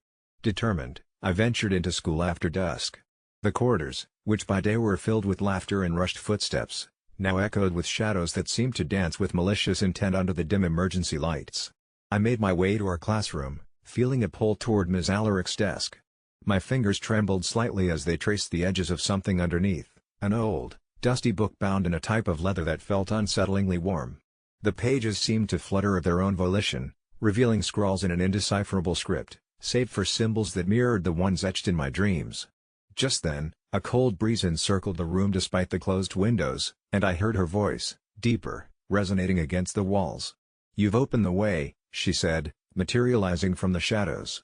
My heart pounded as I stood frozen, caught between fear and an emergent understanding I couldn't yet articulate. She confessed her true nature, an eternal guide bound to a cycle of teaching and learning through the ages, drawing power and wisdom from the students who interacted with her, recycling souls like stories told and retold through time. This revelation struck hard, yet somehow I understood, I was always meant to partake in this strange dance outside time itself. A choice lay before me: accept the transfer of ancient wisdom and continue my life as part of this incomprehensible continuum, or walk away, leaving these truths and the burden of knowledge behind. I hesitated, grappling with the weight of such a decision. Ms. Alaric's eyes softened, offering an eternity of paths yet to be tread and stories untold. Suddenly, back in my bed, I awoke with a start, heart racing and unsure. Had it all been some wild dream, a machination of overactive imagination? Returning to school, Ms. Alaric was gone, replaced by another ordinary sub who followed the curriculum to the letter, her presence entirely forgettable. The visions faded, leaving behind a lingering, melancholic desire for something greater. Yet, every so often, I'd catch a fleeting shadow, or hear the distant echo of her voice in history class, and I'd remember. The others seemed to forget quickly, as if brushing off a bad dream, but not me. This indescribable connection, this bind to the spectral presence of Ms. Alaric, stayed within me, as did the silent understanding that we are all but custodians of the stories that come before us, waiting to be awakened by the right whisperer. The night was unusually still when I heard the muffled noise coming from the den.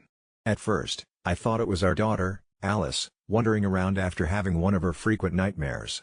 But as I tiptoed down the carpeted hallway, I found my wife, Linda, bent over her laptop, the glow of the screen casting an eerie light on her face. Roblox. Again. This was not the first time I'd caught her entranced by the blocky landscapes of the game, but it had become more frequent, almost obsessive. As days turned into weeks, her immersive escape into this virtual world seemed to cost us dearly. The house was a mess, dishes piled up, laundry untouched, and, most concerningly, Alice was becoming more withdrawn. She needed her mother, both of us, in ways we seemed to overlook amidst our fragmented family routine. I confronted Linda gently at first, merely suggesting she ease off the game to help Alice with her homework or maybe join us for dinner rather than being surgically attached to her laptop. Instead of understanding, Linda looked up, her eyes narrowed, as if she'd been jerked away from a much happier realm. "It's not a game to me, John," she practically whispered, and there was a tremor in her voice, a discordant note that chilled my spine.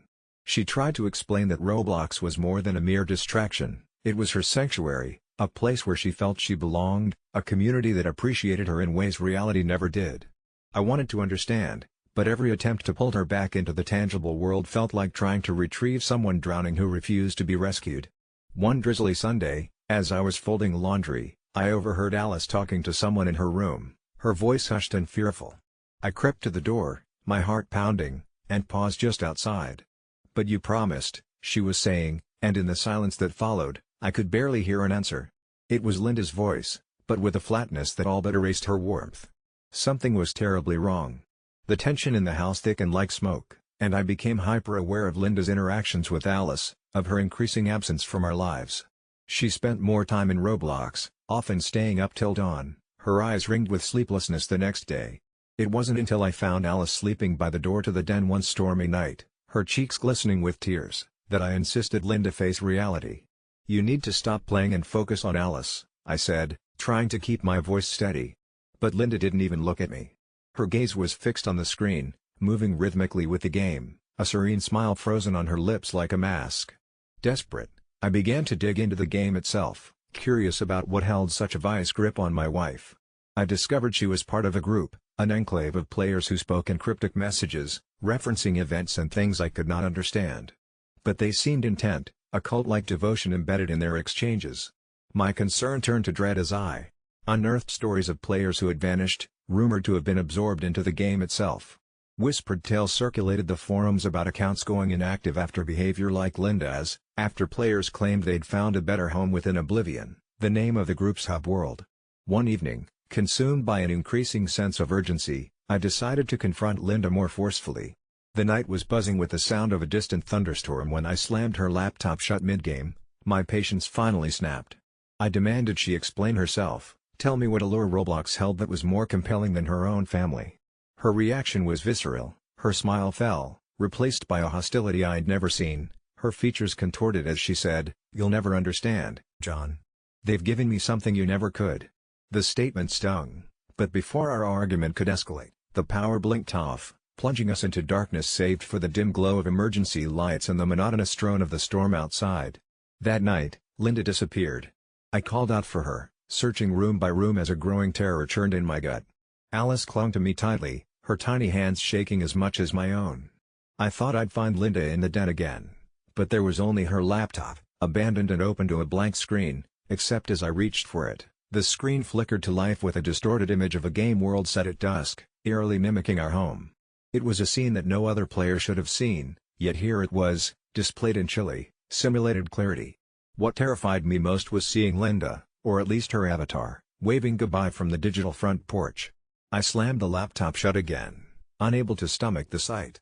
The police were baffled as they combed through our home, chalking her disappearance up to a domestic dispute despite my insistence about the game.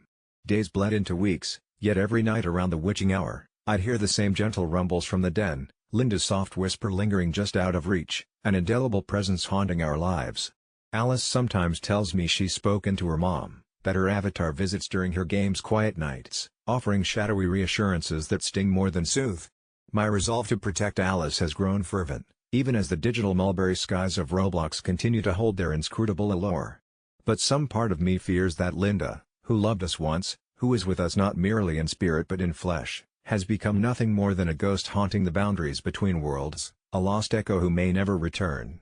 I never thought I'd end up turning to the internet for something like this, but the shadows in our little farmhouse have grown unnervingly long, and I can't shake the feeling that there's something unspeakable lurking just behind my sister's pleasant gaze. It all began when Sarah moved in with us after the birth of her baby, David. My husband, Tom, and I live a quiet life on the edge of a thick, ancient forest in upstate New York, a setting both beautiful and eerie, especially during the onset of autumn. Initially, I was thrilled to have my younger sister around. We were always close, and having her stay with us during such an important time seemed like the natural thing to do. But soon after she moved in, I started noticing things, or, rather, the absence of things that should have been there. The farmhouse had always been peaceful, yet it wasn't long before an unsettling silence settled over everything, a quiet that made the hairs on my neck prickle while tending to mundane chores like hanging close to dry or stirring soup on the stove. Sarah was breastfeeding David often, and she did so freely, anywhere around the house. As a mother myself, I never found this peculiar, but Sarah's demeanor during those moments felt increasingly strange. There was something in the way she held him, not the typical warmth of a nurturing mother, but an intensity, a focus on him that seemed almost predatory. I dismissed it as postpartum exhaustion at first, but my unease grew with every passing day. The real turning point was one chilly evening when I politely asked Sarah if she'd mind covering up a bit while breastfeeding, not out of prudishness, but because Tom was visibly uncomfortable one evening during dinner, his eyes darting away with a tension that seemed to seep into the very fabric of the house. Sarah gave me a look then, a look so cold and full of malice that it chilled the air around us. She didn't say anything at first, just smiled, a thin, tight-lipped smile that made my stomach twist. "You wouldn't understand," she said softly, more to David than to me, as if the baby held some ancient wisdom that eluded the rest of us. That night, I dreamt of whispers, a soft, slithering sound like hushed voices gibbering in a language I couldn't recognize. I awoke in a cold sweat, the shadows of the room pooling malevolently around the bed. I couldn't shake the sensation of being watched. The feeling lingered the next day, and the growing tension between us was palpable. Things began disappearing around the house, small things at first, like paperweights or keys. Then, more disturbing ones, such as the crucifix above our bed and the old clock pendulum we inherited from Tom's grandmother. The missing items inexplicably faded from memory, and I couldn't figure out why I felt relieved every time one vanished. The forest, normally a comforting embrace of deciduous giants, now loomed like a writhing entity pressing against our windows, its presence invasive and overbearing. I took to closing the curtains, shutting out the sight of the gnarled trees reaching toward us like cursed fingers. Meanwhile, Sarah never left the house, her attention devoted entirely to David, who cooed and giggled in a language of his own that seemed to resonate with the murmurs from my dreams. I grew desperate, confiding in Tom, who insisted it was merely postpartum stress affecting us all. I wanted to believe him, but thought I saw a flicker of doubt in his eyes. That horrific suspicion was confirmed one bone-chilling night.